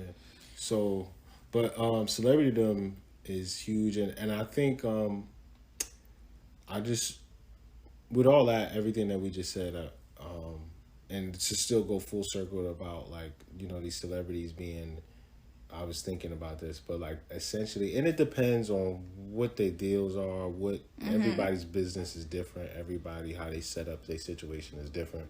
But a lot of them are like mascots, like especially like with like boy bands. Like like BTS. BTS, I was going to say BTS in these commercials with these cell phones and like what they are, what they represent. They're just like spokespersons. They're just like, their music is even like, what the fuck? Like it's a think tank makes music for like an artist, and they're this is mascots. Not true for every artist. No, absolutely not. No, that's not what I'm saying. Everybody's structure for what their business is and what they're doing and who's the people that's behind them and all of that is completely different. Everything's case to case. But on the grander scale, for the most part, a lot of them are mascots. You know what I'm saying? Somebody, like if you've seen Toy Story with Woody, you pull the fucking string and then the voice comes out and it's like, there's a snake in my boots. Like, these niggas be mascots. And they are like, this is what you're going to say when you ask these, when they ask these questions about this is what you respond in the, And they have media groups. And we know this now. Like, people talk about how, I can't remember who it is, but they were like, well, Chloe and Halle are clearly media trained. Clearly. When they do interviews and them people be asking some off the wall questions, they're media trained, but they're also signed to Beyonce's label. I can't remember who the person is, but they were like, this person needs a media trainer because it's all over the place. Oh, the baby. They was like, he ain't got no media trainer at all. No, that's just, I don't even. But I'm saying that's an example of somebody who's like not media trained and doesn't need to be, because like, we're just going to put you out there and we'll just use you for all you got. And then when you all dried up and used up, you'll just show up, randomly on some person's song. I think what a lot of rappers is, depending on, of course, what they structure their businesses is we win if you do, we win if you don't. Like, you know what I'm saying? You die in a shootout, nigga, we got the masters, and they'll play your records on the radio. We'll make the money anyway, So it don't even matter. Like, everybody will mourn you, and we'll push them records through the radio, and we're going to make we want to make a posthumous album. Exactly. I was just about to say that, and that shit'll go. We just get all the features. We'll pay for the features. We'll invest just a couple million more. And Anderson .Paak just got a tattoo unnecessarily. That was basically like, no. That of basically like, do not use my likeness. Do not make anything if I die. When it's kind of like, you could just write that in your will and like, and you could have just went and got a notary for that. Like, why tattoo it on yourself? They could easily just cremate you and then there's no evidence of that. I'm pretty sure, I'm hoping that he was smart enough to actually get that written on like file and documented and notarized, and witnesses signed it and shit. It's a very curious thing to do. It raises so many eyebrows for me. I'm like, what the fuck? Like, you know what? This is what I want tattooed on me. Lay it on me, targeted? Brother. Like, that's what is also strange in the sense, like, I don't know if he is targeted, but like, who the fuck is after Anderson .Paak has never said anything. He's never done anything. I mean, he's part of that group with Bruno Mars, the wedding, the least dangerous motherfuckers in the industry right now. I don't know why they have 2 songs. Who's gonna kill Anderson .Paak? No, not kill him. He's just saying, like, if I die, do not make anything in my likeness. Do not, which I think is pretty smart. Because who knows? Be telling your agent that. You should be telling the label. That's what I'm saying, exactly. But he got the tattoo, and it just felt really silly and extra. So strange. And a waste of ink space. Anderson but you know Paak, what? Not my body, not my life. 100,000 years. You're gonna live forever. You're gonna be like, what the fuck is the name of that Disney movie with the little robot and that nigga just kept on living? What? What are you talking He's about? gonna be like, what is the name of that robot? I don't know. Is it a Pixar movie? Yeah. WALL-E? He's gonna be like WALL-E. He's gonna outlive everything. Did WALL-E outlive everything? Yeah. Or was he made for that time to like? I don't remember. I think at the end, like, He's an old model, still... but is he really all that old? We're gonna have to Google this. But I do have a resource for the celebrity worship. Alexis Giandi, if that's how you pronounce her name, with IntellectualMedia, the one who has the butt mark. Yeah, she has a video on celebrity worship that I need to rewatch. I watched it when she first dropped it, but I need to rewatch it. I'm also go become a patron of her. Yeah go be a patron of her work. You can just pay $1 a month to be a patron. I guess we'll link it here in the description or something. But she does a lot of really informative, well-researched, well-produced videos. She's also smoking fucking hot. But she did a video talking about celebrity worship. And I think I started watching it and then I didn't finish it. But she does have a video on it that can definitely be of great resource and extra listening or watching in addition to whatever we were talking about. And we'll probably explain a lot more eloquently and concisely than we just did about why people worship celebrities. But I can imagine it's probably connected to it on some way. And also consumerism and capitalism's probably in there. Propaganda's probably in there too. You know, all kinds of. I mean, to me, the machine, like the money making machine, kind of. You know, is greenbacks and agendas is what the first two things that come to mind is, like, moving something about industry plants, probably, which people that think are industry plants aren't the industry plants. To me, my metric for an industry plant is that if you come out and you're just you're maneuvering a little too well, like you wrote that song a little too well, industry plant. I forgot. I think she also did maybe a video somebody did talking about like who actually is probably an industry plant. Oh, this person, Pablo, I think they're Pablo Don, but they do a lot of music. They're not really like, they're a music journalist. I don't know. They talk. You probably heard their voice. They're on TikTok, and they talked about who probably is actually an industry plant, and they like talk a lot about music and everything. Did anybody say Lil Nas X? Because I feel like I think so, but I don't know if I could say that he is because I think he's like one of those lucky ones. I mean, maybe he is, or maybe he became one, but I don't think he was just plucked out of nowhere. That boy was homeless. His mom was on drugs, and he was like broken, like on his last whatever, and dropped out of college and everything. He just has his dad. His mom is out somewhere, and all that kind of stuff. I'm not saying any of those things didn't. And he was making music before. No, I'm saying he was making music before, and then he did Old Town Road, and was doing the same thing he's doing now with his music. Is over advertising it and using it on everything. He also is a fucking troll and was a Nicki Stan account for a very long time. Nobody knew who he was. When I say industry plant, what I mean is like he existed in the music industry, like low key, like maybe not, and then came out as like, let's think of like Esther Dean, but we didn't know who Esther Dean was until she came out. Yeah, no, that's not him. He was on SoundCloud like the rest of these boys, and Old Town Road just happened to just blow up. He's of the generation where shit just happens for people. And then these industry, these labels or whoever, they take notice like, this is a hit and we should probably get in on this. And then they snatch him up and then put all this money behind them. I don't think he was somebody that's like, we've seen all the 90s and early 2000s movies where it's like, we want a pop star. Everybody come audition for or come to the casting call so we can make you the next pop star kind of thing. That's the height of my Lil Nas X conspiracy. I know there's a lot of Lil Nas X conspiracies, but that's the height of mine. That's the only thing that only matters. That's the only one that really matters to me is that.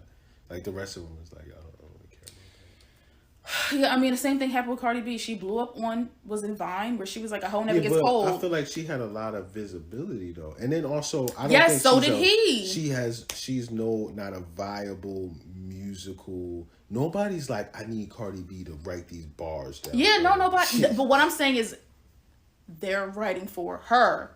She is a personality. That's what I'm saying. The same thing happened for him. And but the opposite I'm saying is Lil Nas had been working in the music industry. He was not working in the music industry. He was in his college dorm room writing shit, and then he dropped out of college, was living in his fucking car, working at Taco Bell, and was writing whatever the fuck Old Town Road or whatever he was making, and then he advertised it, over promoted it. He was promoting the hell of it like he does with the rest of his songs. Listen, I know these things because I pay attention. I'm not saying that you're wrong. I'm not saying that. But he wasn't in the music industry yet. Wrong. Old Town Road was his introduction to the music industry. That's all I'm saying. I believe you. I hear what you're saying. Cardi was more in the music industry before she blew up than he was. She was really popular with black audiences when she was on Love and Hip Hop. Right, that's what I'm saying. Yeah, she didn't have mixtapes until Love and Hip Hop. She got popular because she was on social media being Cardi B. She was a personality. So her most popular video, the most views that she ever got was "A Hoe Never Gets Cold." It was wintertime. She had on a very small. Yes. Yeah. I remember that very vividly. She was like, "A hoe never gets cold." And then it was just all these crazy videos. She's like, y'all always talking about, she was like, I need to get my teeth fixed. I need to get my teeth fixed so I could fit more dick in my mouth. Like, those were things that she was saying on social media. Then she got on Love and Hip Hop. Then all of a sudden she's a music artist. Mm-hmm. When she was on Love and Hip Hop. That's how her career started. Social media. Same thing with him. Social media. He was a Nicki Stan account, a Barb account for a very long time. Said some really inflammatory things on that account about people and shit. And I guess he wanted to make music because he's a fucking Barb. Just like Doja's a fucking Barb. Just like Young Baby Tate is a fucking Barb.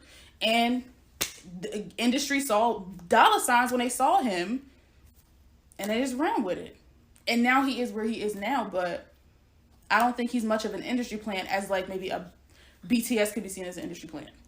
What? Who's their boy band? I don't know. I'm just saying, like, in my mind, industry plant is like, well, no, that's not what it is. I don't think it's so much as like, we're going to pluck this person up. They look great. They look like somebody we can make into a pop star. Well, I don't know if we're working with the same definition. Or not. Yeah. What I said was, my definition as an industry plant is that they existed in the music industry and worked in the music industry before their debut. I think Sweet is an industry plant. She's horrible. Her music is horrible. She's beautiful. But that's what I'm saying. Funny. I don't think we're using the same different, because there's no musical value. You get what I'm saying? So why would she exist in the music industry before her debut? You get what I'm saying? That's what an industry plant is like. They were in the music industry and they made money in the music industry before their debut. Yeah, okay, so my definition, I'm thinking of a plant. This is an industry plant, but I'm thinking of a plant. If we're having a play, we can plant people in the audience to say, oh, this show was great, we loved it. Like, they didn't exist before this audience happened. Like, it's just somebody we're going to pluck up and we're going to plant them in this industry to grow into this huge money conglomerate for us. Yeah. They don't have any background. We just overnight pick this person. That's my understanding of industry plant. Well, that's why they picked those people, was because they already have proven. I'm thinking some, like, this is very 90s. Some kid singing karaoke in a bar or some shit like that. Oh, they got a good voice. Let's use them. Do you get what I'm saying? No, yeah, I get what you're saying, but, well, you know, I don't know. We'll have to iron it out. I'll look into it. Because Sweetie was rapping horribly. Like, I found those videos when she was like, I don't know what it was, but she also has a lot of connections in the industry. Who the fuck is her cousin that I just found out also? But we know Gabrielle Union's her cousin. Some other people are her family members or whatever. Some rapper is her relative or something like that. But she, I feel like, is more of an industry plant because it doesn't make sense. She would be much better as a model or like in a personality or something, because she does not have good bars. She doesn't. She's a gorgeous girl. The songs are catchy, I guess, but I don't like hearing them. But I'm also me. I'm not everybody else. A lot of people happen to like listening to her music. A lot of people like following her. A lot of people like to make fun of her eating like a raccoon. A lot of people went and bought the Sweetie meal. A lot of people, and then she also changed up her persona. Like, she was supposed to be, I think, like this prissy, cute, you know, kind of girl, whatever. And then this icy girl came out where she was like, I'm a hood rat kind of thing. or like Hood Rat Light or something. I could be completely wrong, but this is how I have seen her. I'm also not, I don't want to say I'm not a fan of her, as in I don't like her. I think she's really gorgeous and fly as fuck. And I think she would be really good as like a social personality and not a music artist. It's just the performance quality doesn't seem to be there. But like for most people, which is why I'm like, I feel like that seems more industry planty to me, where it's like, yeah, but it's not, something's missing. But that's what I'm saying. I think we are both operating off two different definitions. I'm gonna go with industry plan is. Well, I'm not like afterwards. We don't have to do that right now. I'm doing it now because I'm gonna forget later. But from my understanding of what an industry plan is that it's somebody who is it's just somebody who's supposed to have an illusion of being a homegrown startup or creating the illusion of an organic following. Yeah, that's what I'm saying. And they already have a following. Yeah, not even just a following. They have proven ability and talent. Like they have a viability to them. And then it's already proven they've done things in the music industry. They've worked for people. They've written songs, like ghost written songs. They've done all this kind of stuff. And then it's like, debut, hey, to the world, I just appeared. I've never done any, I'm new. I'm trying to think of the person that, like, they're trying to make it seem like they're like an independent artist, but they're not. Who the fuck is it? I can't remember. It was some guy. I want to say something like, I want to say it was like Anderson .Paak or something like that. I cannot remember though. Where it's like they're portraying them as something completely different as they are, their career as something very different than what it was already. But I mean, sure, Lil Nas can be an industry plant, but from my understanding, I don't know. That was just like my personal headcanon, because I just be like, where did he come from? No, not even that. I listen to his music and I'm like, this nigga's fucking melody. Like, everything he does is super melodic. Like, everything is just too well thought out. Like, it's so. So are you saying he could not think of these things on his own? No, I'm saying that he can think of those things on his own. I'm saying that he has more experience than he lets on to it. That's what I'm saying. In the industry? Yeah, that's what I mean. What does I'm really trying to. I'm trying to get the connection. So I really am. Like him being good at what he does, like musically or whatever. No. Like, I'm saying that, like, as all artists when they come out, right? Every artist when they first come out, like, they're not like their best version of themselves. Even we can use somebody like, I don't know, like a Kanye. Like, musically, even though a lot of people are like, oh, Kanye's dropped out, whatever. I don't know why I'm using Kanye for an example. But musically, he's much more advanced now as he's going along in his journey than he is now. Like, using, like, the pockets of his voice and things, all these kind of different things. What's the name? Structures of his songs and stuff like that. The way he does things and shit like that. I think it's just really well thought out for somebody his age, right? I suppose so, but I'm around these people that are this age, they're much more. You know, I'm just saying. That's not what I'm saying. That's not my point. Yeah, but that's not my point though. Like, you can't know. It doesn't. It's not. No, I really. We can talk about it off. We can talk about off podcast because I really want to know like what you're pinpointing as to how the hell would he know this if he wasn't already in the industry? Is what you're saying? He knows things that he should not know at this point in his career? Yeah, like how to like build songs, how to use like all these different structures and songs. I feel like it's people that know how to do that and they're nowhere near the industry. It ain't. He's in the internet industry. He probably on YouTube and shit. Been working in music for a long time and they can't. Yeah, in a long time. Song. Who don't know how to utilize the internet to their advantage like these kids do. Look at how they doing TikToks. Yeah, it's all right. Ain't none of them ever going to school for no type of film, nothing. No type of editing, nothing. These kids are much more resourceful at the things they want TikTok, to. I mean, I'm just saying some of I'm saying no, but we can't figure that shit out. People in the industry can't figure that shit out. People who make movies could not figure that shit out. Well, all I'm saying is that these kids are much more familiar with talking technology, about that two different things. yes, think, but I'm telling you that these kids are a lot more imaginative and a lot more resourceful and a lot more skilled than we give them and that we think they are. When we were that age, we didn't have the shit that they have. You know what I'm saying? These are That's kids not really what I'm saying though, but I understand what you mean. I get what you're saying though. Also, he has a record label that's putting a lot of fucking money behind him. That's giving him the best producers, the best studio sessions, and joking. I'm not really like, it's not super serious about it. Like I'm kind of just, yeah. It's it's not something that I'm like staying up at night. I know. Like damn this nigga. Oh, I know. I mean, he's definitely an anomaly for sure. Yeah. That's kind of, and I also kind of don't want to fucking question it because when it's people like these white girls on TikTok who got fucking reality shows and our movies and shit making $1 million deals, sure. I mean, I want Sweetie to keep doing whatever the hell she's doing because it's white people out here who went in for doing not even 1/1,000,000th of what these people are doing. So, and you know, I stand the gay shit. So, for sure.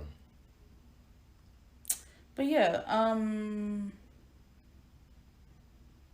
that's that on that, I guess. Mm-hmm. We can, I guess, move on to the next topic, but this is a very long episode. Yeah, I mean, we can just talk about what we watched and then wrap it up. The last one kind of went the same way. I think it's like more than 2 hours. Yeah, for sure. But we'll wrap it up and then move on to things that we have been watching. So, what the hell have we been watching? Well, you mentioned The Magicians, which I'm taking a break from. My sister suggested I should watch it.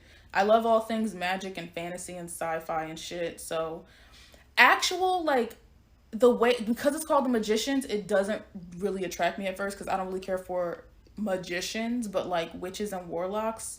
I'm pretty sure there's a difference. But, it's a really good show, but I'm taking a break because I was having, I guess you can call a bad dream, not necessarily a nightmare, I guess a nightmare, that I kept waking up from, and I was scared to go back to sleep, but I was very tired, and when I would go back to sleep, the dream continued, and it was very much influenced by The Magician, so I'm going to take a break watching that show, but it's a good show. It's not what I thought it was because it's on Sci-Fi. They look older than they actually are supposed to portray their characters as. They're freshmen and sophomores in college, which they look like they may be in their mid-30s, which is also why I was like, I don't want to watch this. When I first saw it, it was on Sci-Fi, but it's a college, a magic college, and they're learning it's like Hogwarts the college. They're learning their different type, like which kind of magicians they are, if they're like telepaths or physical magicians or do magic with nature or whatever. And there's like, you know, hijinks and, well, not even hijinks. It's a pretty serious show. Like some real, like people die. Somebody like their entire body blew up.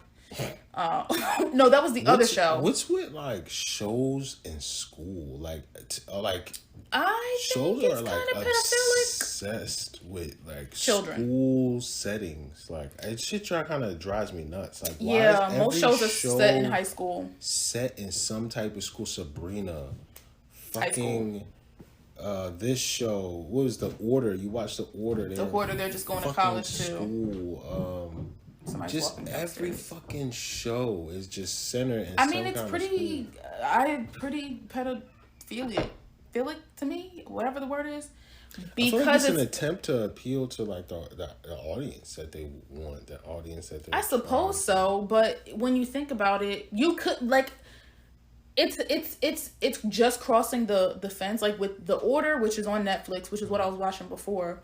They're pretty similar. It's but it's not. It's college, and it's just like a regular college, but there's like this secret society of that they do like magic and or whatever. Much more to the story than that, but that's the difference. But like The Order and The Magicians, they're going into college, so they're 18, freshly legal, right? But most of these shows are in high school where they're like sophomores or juniors and they're learning how to drive, but they're like kissing and having sex. Pretty Little Liars, fucking no, Scream Queens, I think they were in college too. But Pretty Little Liars, Riverdale, Vampire Diaries, which is also really creepy because the vampires are hundreds of years old. They're dating like 16 and 17-year-olds.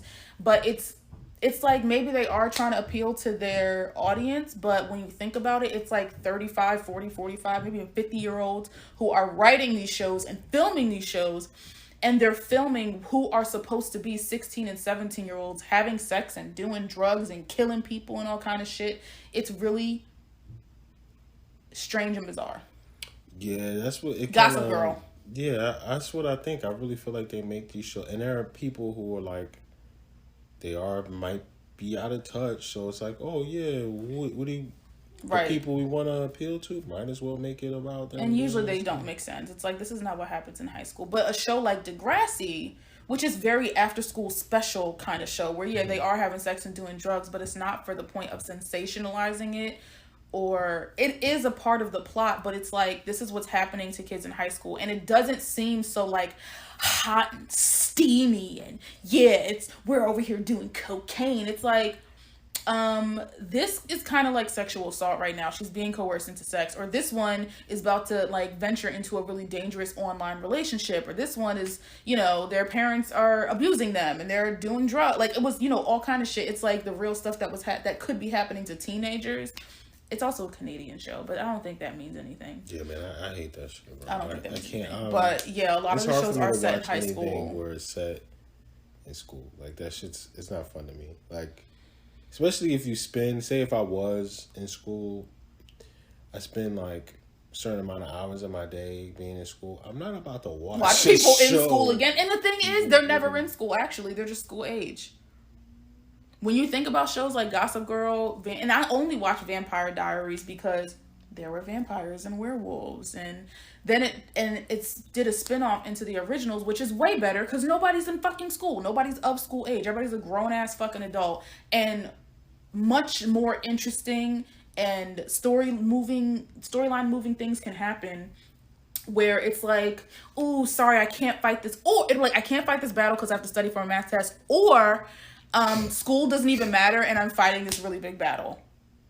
It's like, yeah, oh my god, but everything happens around prom and homecoming and graduation. Those are the only school like events that happen, unless it's like, oh, summer vacation's over and we have to go back to school. There are 4 events that happen in every TV show and movie that is surrounded in school. Maybe they're in class.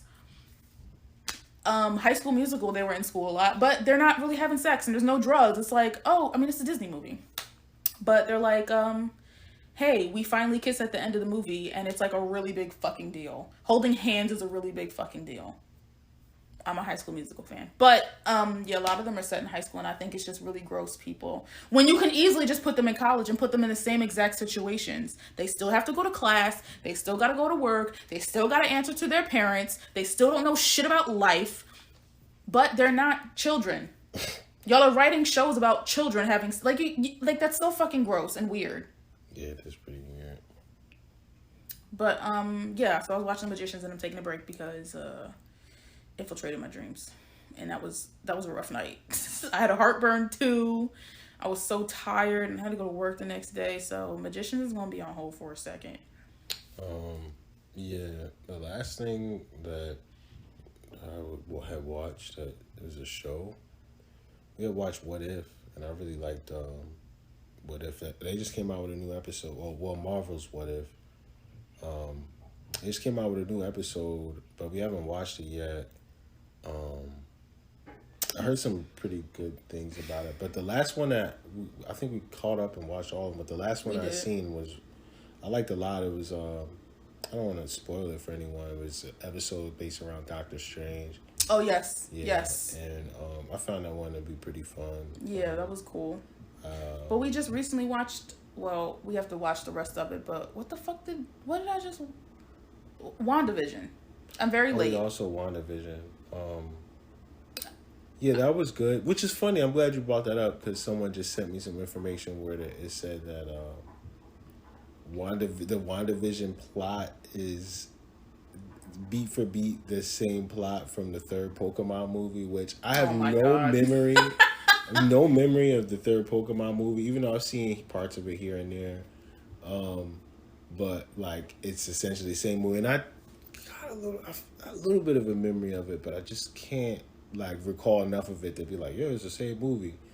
But I always think it's funny when that kind of stuff comes to light, when people are like, "This is the same movie." That no, never mind. Never mind. Not the same at all. Not the same at all. Yeah, I was going to say, no. What? No. Shit. What did I just watch? Greek.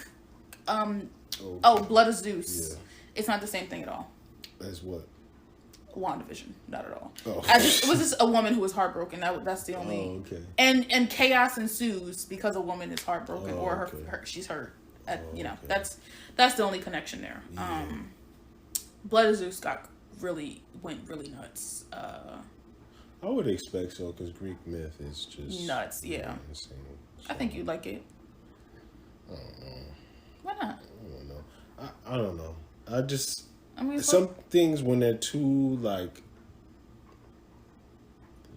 I don't know what the word, like too many tropes.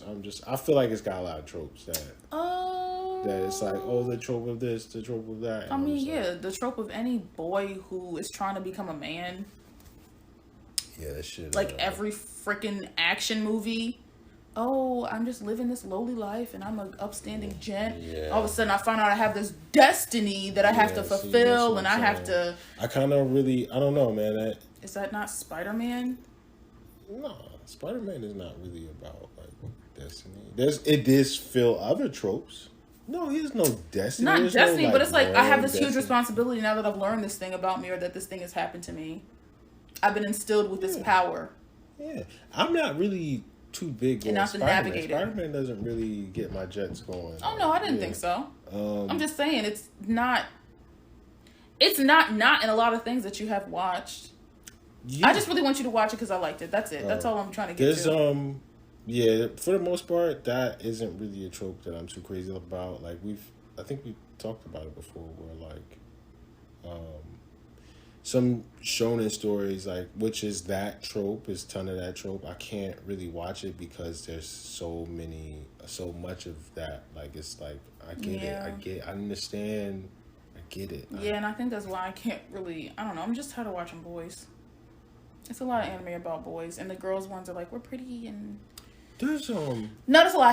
Kill la Kill was the first anime that I watched from beginning to end, and that was pretty cool. I think it's just a matter of what's popular. Most of those things don't really come to people's awareness. Recommendations. No, people aren't aware of them. Like, I mean, like the casual anime watcher isn't aware of like Magic Ray Earth, which is like Sailor Moon, but like tougher. Like they got like swords and shit instead of like, oh, we got wands and shit. Like, speaking of She-Ra, He-Man, the He-Man show, whatever show I don't remember what it's called. Oh yeah, I feel like that was such a like. It's really short. Ode to He-Man. That was more so like, especially since Kevin Smith did it. It was definitely like, yeah, we're just taking this property. We're gonna give it like some love. Because watching it, it was like, oh, this is cool, but I wasn't a He-Man guy. That was before me, so I never really got busy with He-Man like that. Especially also because like he looks absolutely ridiculous. A lot of the superheroes or the characters that they made in the like early to mid 80s look insane to me. Like the Lion. I mean, even though they used to Lion, the Thundercats. Even though I used to show Thundercats on Cartoon Network, like when I was a kid and shit. But the designs are like, why are these niggas like naked? Like, so, like He-Man, he's like fucking butt naked. Which is, what is the there used to be when I was learning about bears, like the bear subculture and the LGBTQ community. I'm sure it's like related to by that. Possibly, but I think it's also related to like the leather community. There used to be like these really homoerotic these niggas are dramatization, like caricatures of men and shit in leather and stuff. And it looks shorts. They look very much the same. Yeah, absolutely. And then I'm sure that there's a connection. Yeah, there's a connection in there. Absolutely, because it just looks too much.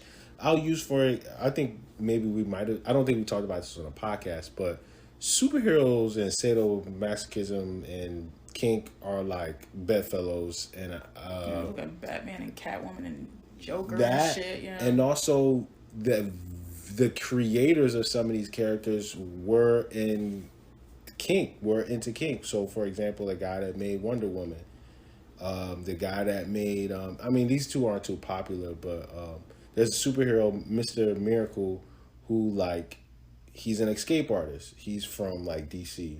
So like he's with like Batman, Superman, and shit. And he's like, and I mean, we can move on to the next subject from this, but this story is pretty interesting to me. So like Mr. Miracle, he's from New Genesis. So like he's a new god, and the new gods are like, I'm trying to think of an example of like, they have them on Teen Titans sometimes. I'm trying to think who can ground this connected to. Five? No. Well, Darkseid is like the bad guys of them. So Darkseid is on Apocalypse, which is like the bad guy planet of the new gods. They're the bad gods. So him and his gang. And then there's New Genesis, who's like the good new gods or whatever. So Mr. Miracle is from Apocalypse. He's his son. They switched sons or something. They had like this treaty between the planets. And so they swapped their sons. Yeah, exactly. So how they can have peace. Yeah. So Mr. Miracle, he's an escape artist. He's married to Big Barda. Big Barda is, like her name sounds, she's a big, strong girl. He's an escape artist. Yeah, there's a sadomasochist undertones that are going on with these characters. Like, he's like, chained up, and she's like, you're this warrior woman, and like, so the creator of this character, they intentionally made it because like that his wife, he felt like he was Mr. Miracle. He felt like his wife. Yeah, and his wife was a little bit taller than him, and like so he put that into the character. Same thing, Wonder Woman, the guy that created Wonder Woman, he had two wives. One wife was Wonder Woman, and then like some point his mistress was some other woman that he had created, and then they got together, and then so that's, yeah, it's like they're connected, and a lot of people just aren't really like aware of it. It's not something that's conscious, even though like you see it and it's like this nigga's running around in leather. He's got his chick that's dressed up as a cat. She's got a whip. Like, she's got boots. Come on, man. Like, I don't, how much clearer it could be for you than that. But yeah, they're totally bedfellows. And it's weird to me that most people aren't even aware of it most of the time. I mean, look at their fucking outfits. Like you just said, they look like fucking bears. Yeah. Even like Darkseid got on these fucking boots. Yeah, he got these straps and shit. Yeah, and Bane got on straps and shit. Even got like a mouth muzzle thing, and yeah, it's just it's a part of the culture, like, and I think that was at a time when they were written, because this is the same time too as like those caricatures of men and leather and stuff. And these characters were created during sexual revolution time, and it was like, I wanted to make something that's like this and that, and it's edgy and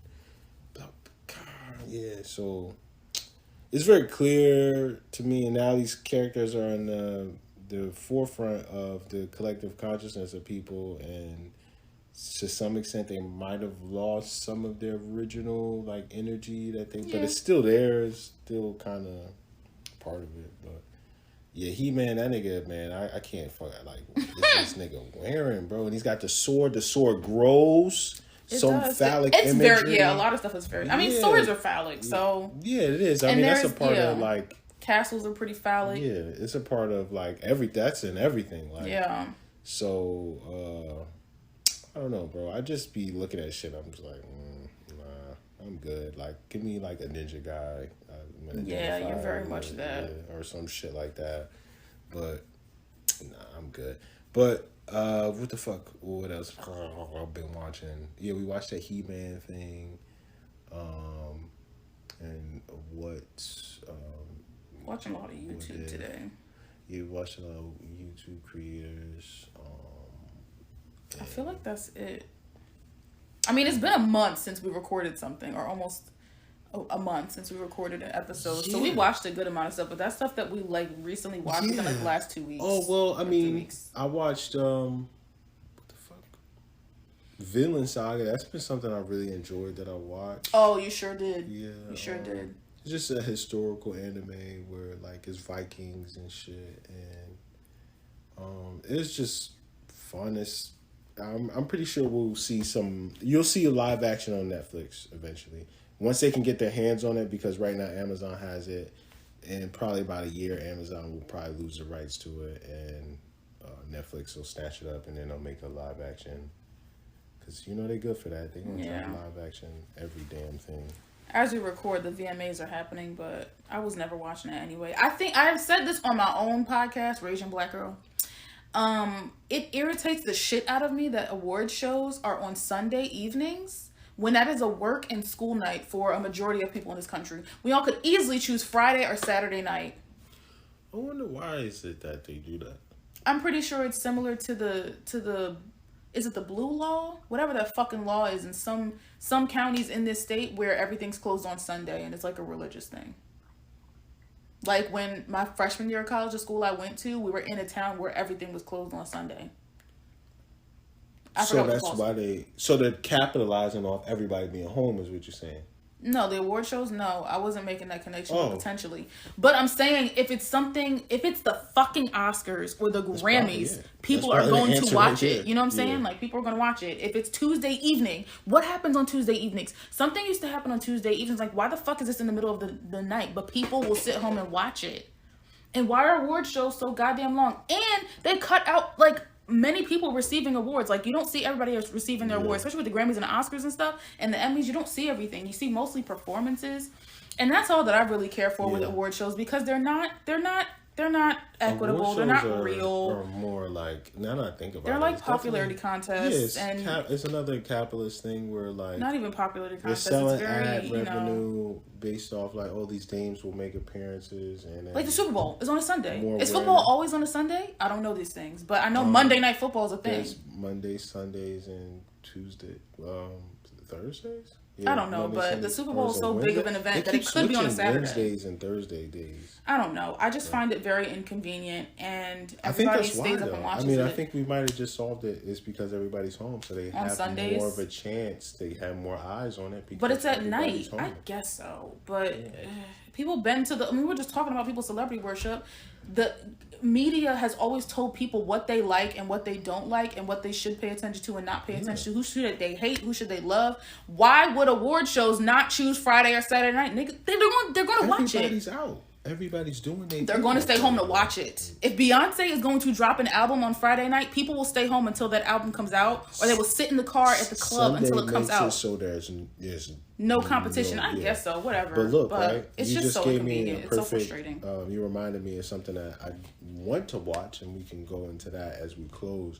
But you brought up like just something. You said something made me think. I want to watch Mad Men because I want to watch it because a lot of people say it's a good TV show or whatever, and it's about an ad. Thanks. Yeah, it's about an ad company, and really, yeah, and it explores like a lot of the stuff that we talk about, but for that time period, and like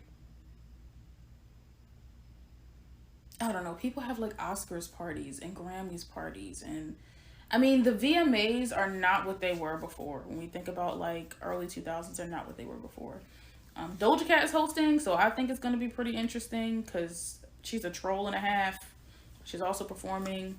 Yeah, I think that's kind of why they picked her though, because they think they want everyone to think what's going to happen. When she's just going to give niggas looks, and that's about it. Yeah, I think so too. She might drop a couple of awkward jokes or maybe do some really... Probably not even that, because I feel like with her appearances, we don't... Yeah, her appearances are not what we get on... on we social don't. Media. We really don't, which I think is... I think that if it was the early 2000s, we would. I think it was the early 2000s, we would, for sure. Like that Madonna, Britney. Things were just so much more... Sensationalized is the word of the day, kids. Things were so much more sensationalized at that time. Like that Madonna, Britney, Christina Aguilera kiss was nuts. When Diana Ross touched Lil' Kim's titty, Mary J. Blige was there. Was it Mary J. Blige? I don't remember her being there, but she was standing right there. But it's like, there were so many moments when now it's like, pretty whack. Did you see what such... Yeah, it's whack. Like nothing's happening. Yeah, I think I totally agree. I think it's... We're just worried about who's wearing what for the night and whose performance was the best. And that's it. And people try to make up things like, oh, did you see the way Megan Thee Stallion looked when Doja Cat was performing? It's like the girl had an eyelash in her eye. But I think that's what's going to happen when more people are like trying to play it safe. They're not trying to have their fucking brand blow up. And I think that's why people love Kanye. And because he's always doing a bunch of shit. Yeah. And exactly, that's a perfect example. How many brands have we seen be affected by VMAs negatively? So people are like, we don't want that. We don't want your career to change we only want like it to be a smooth night. Please don't destroy and change the course of your career one night. Little mamas. Well, she continues to do that. She wanted to start like a heterosexual safety patrol or some shit like that. Yo, my God, so many whatever the hell it was, or straight pride, something protecting straight people from gay people. Not a thing, but we could argue and say that Lil Mama probably had the most embarrassing moments that night in her life, and that was probably the most embarrassing, and she probably doesn't even think it's that embarrassing. That shit was crazy. I don't really experience secondhand embarrassment too often, but... There's a recent clip of Beyonce trying to stop her. She was like, no, like reaching after her, and that girl went up like, girl, let's go. And she's like, no, I'm going to sit right here. That shit was crazy, bro. I was like, what the fuck? That was a night for her, because I think that was the same night that Kanye was like, Beyonce had the best music video of all time. And she's like, no, why is everybody doing these things? I'm just here. Don't you care about your career? He's a man. He can do whatever he wants. Bro, I'm still reeling from Lil Gaga, Lil Mama. That was the same year Gaga did What's the Name too. That was such a great year. But bro, wait. Why did she go up on stage? Cause I think she's delusional. Bro, she said I was trying to be a part of more. I thought it was like... Nobody else was up there. That's not your song. What are you talking about, bro? If I was backstage with her, I'd have been like, what? What is wrong with you? I just would have looked at my hands for like 20 minutes. Like, what? I just don't understand. I would have quit if I was her manager right there. I'd have been like... That's it. This is... The buck stops right here. Here, right here where my feet are planted is where the buck stops. My resignation. Goes no further. I'd have gave her my resignation right there. Shit. I need a piece of paper. Anybody got a napkin and a pen? You got some eyeliner? I need to write this shit right now. But she said... I thought it was a moment for New York. Nigga, we in New York. It was, but not for you to stand on stage. But we here right now. We all in New York. It was a moment. That was my freshman year of college. What the fuck happened? What? She should have just said I was possessed. She said, I caught the Holy Spirit. That was Illuminati times. I mean, they're trying to say Chloe's Illuminati, whatever. And she would have got that off. Niggas would have been like, yeah, it was Illuminati. Yeah, and she could have done the whole China McClain thing. I'm going to be washed in the blood of Jesus. I'm going to get baptized. Mama, you missed See, now maybe if I was her manager, I would have probably said that. I'd have like, just tell girl, me you got to claim insanity. Just tell them you caught the Holy Spirit. Tell them you got excited about me. Or be really apologetic about it, because I don't think she really was. And not that she has to. It's not like she did a Kanye thing and completely like took over that girl's moment. Or like said some really horrible things. She just ran up on stage with Alicia Keys and Jay-Z at the end of the song and folded her arms like they did. But bro, nobody we don't at this point with the Kanye thing. Nobody this shit is not even really. It's the only thing that's funny is the shrug. We're so far removed from it because nobody. But her crossing her arms, that's the final move. Fucks me up, bro. Because it's like, what are you doing up there? Oh my god.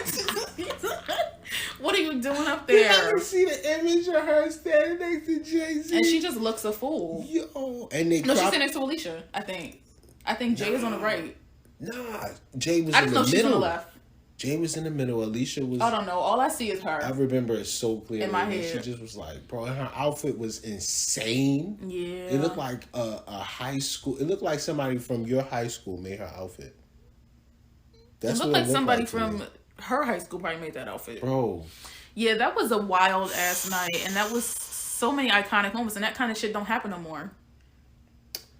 The thing is, even if it wasn't a Kanye or Lil Mama moment, Gaga moments don't happen. We're just like, wow, that was well choreographed. They perform to their fullest now. it was impactful. Like it was Lil Nas X damn. kissing that boy is probably the closest we get to anything like that now. And that's just like, okay, it's a song about like, being gay. Yeah, it's just like, oh, he kissed a guy. To me, didn't what's the name do the same thing? Who? Didn't like Katy Perry like kiss a girl? Like that's not the same, baby. That's not the same thing. And then Britney we know that that's not. I just said that these are women kissing women, which people like to fetishize. Lesbianism or perceived lesbianism or girl on girl action is really cool. But boy on boy action, none not of cool them to these is people. Impactful as this black boy. I'm hanging myself by this my black arm boy who and already I'm bleeding out. No. This black boy who already made this what people would call blasphemous music video, stripping down the pole to Satan and giving him a fucking lap dance, and then he goes and does Remember the Time choreography in his performance, and then kisses a man. Oh, they're heated. They are heated, bro. If I would trigger they are the world. heat miser. I would trigger the world, bro. I would just for fun because like really like that's. I don't know. We have people like Dennis Rodman out here, like. I used him in an example when I was doing a presentation. I was like, do any of you know who Dennis Rodman is? I was like, people say he's crazy, but I'm still fucked. I still see the image of Lil Mama in my head. I can't. Yo, she crossed her arms. And this nigga Jay. At least she was in formation because she could have been doing something completely different. A peace sign, or she could have dropped down or something. But she had that. You know what? I'm not even gonna say she had that much sense, because she didn't have no sense. Her ass should have been in the audience, giving some applause. Like, yeah, New York. Yeah. I don't even know which borough she's from, but could have been doing like repping her borough. Or even been at the front of the stage and slapping the stage or something. Who let her through? Oh my God. Who let her through? Who let Kanye through? Like, where's security? I'm still laughing to myself. Like, where's the decorum? Y'all need to have security around. Like, no, you cannot come on stage. You're not on here. This is not the list of. This is not in the list of ceremonies. This is not in the itinerary. You're not supposed to be up here. Go to your seat, ma'am. We have spent a long time coordinating who sits where, and you just got your ass up. And I saw Miss Beyonce try to stop you. I saw her try to stop you, and you still kept going. That was a clue. Maybe I shouldn't go up here. I thought it was a moment for New York. No. If it was a moment for New York, there would have been more people up there. It would have been already planned. You would have already gotten the notice. This is not some community center fucking show where everybody can just run up on this stage. At the POW. Yeah, this is not no AC POW shit. Like, I'm no. done, bro. I can't even. I have nothing else to say. I'm done with the episode because I'm still reeling from that shit. So we should watch it. Oh, we're supposed to watch some Tyler the Creator stuff. Oh my world! What? I said we're supposed to watch some interviews. No. Anyway, we'll watch that and we'll watch some Tyler the Creator interviews. I'm going to sleep. No, we have to watch it. No, I'm not watching that. Anyway, thanks for listening to another episode of A Couple of Opinions. Thank you so much. If you made it this far, thanks for listening. If you skipped to this far, thanks for listening.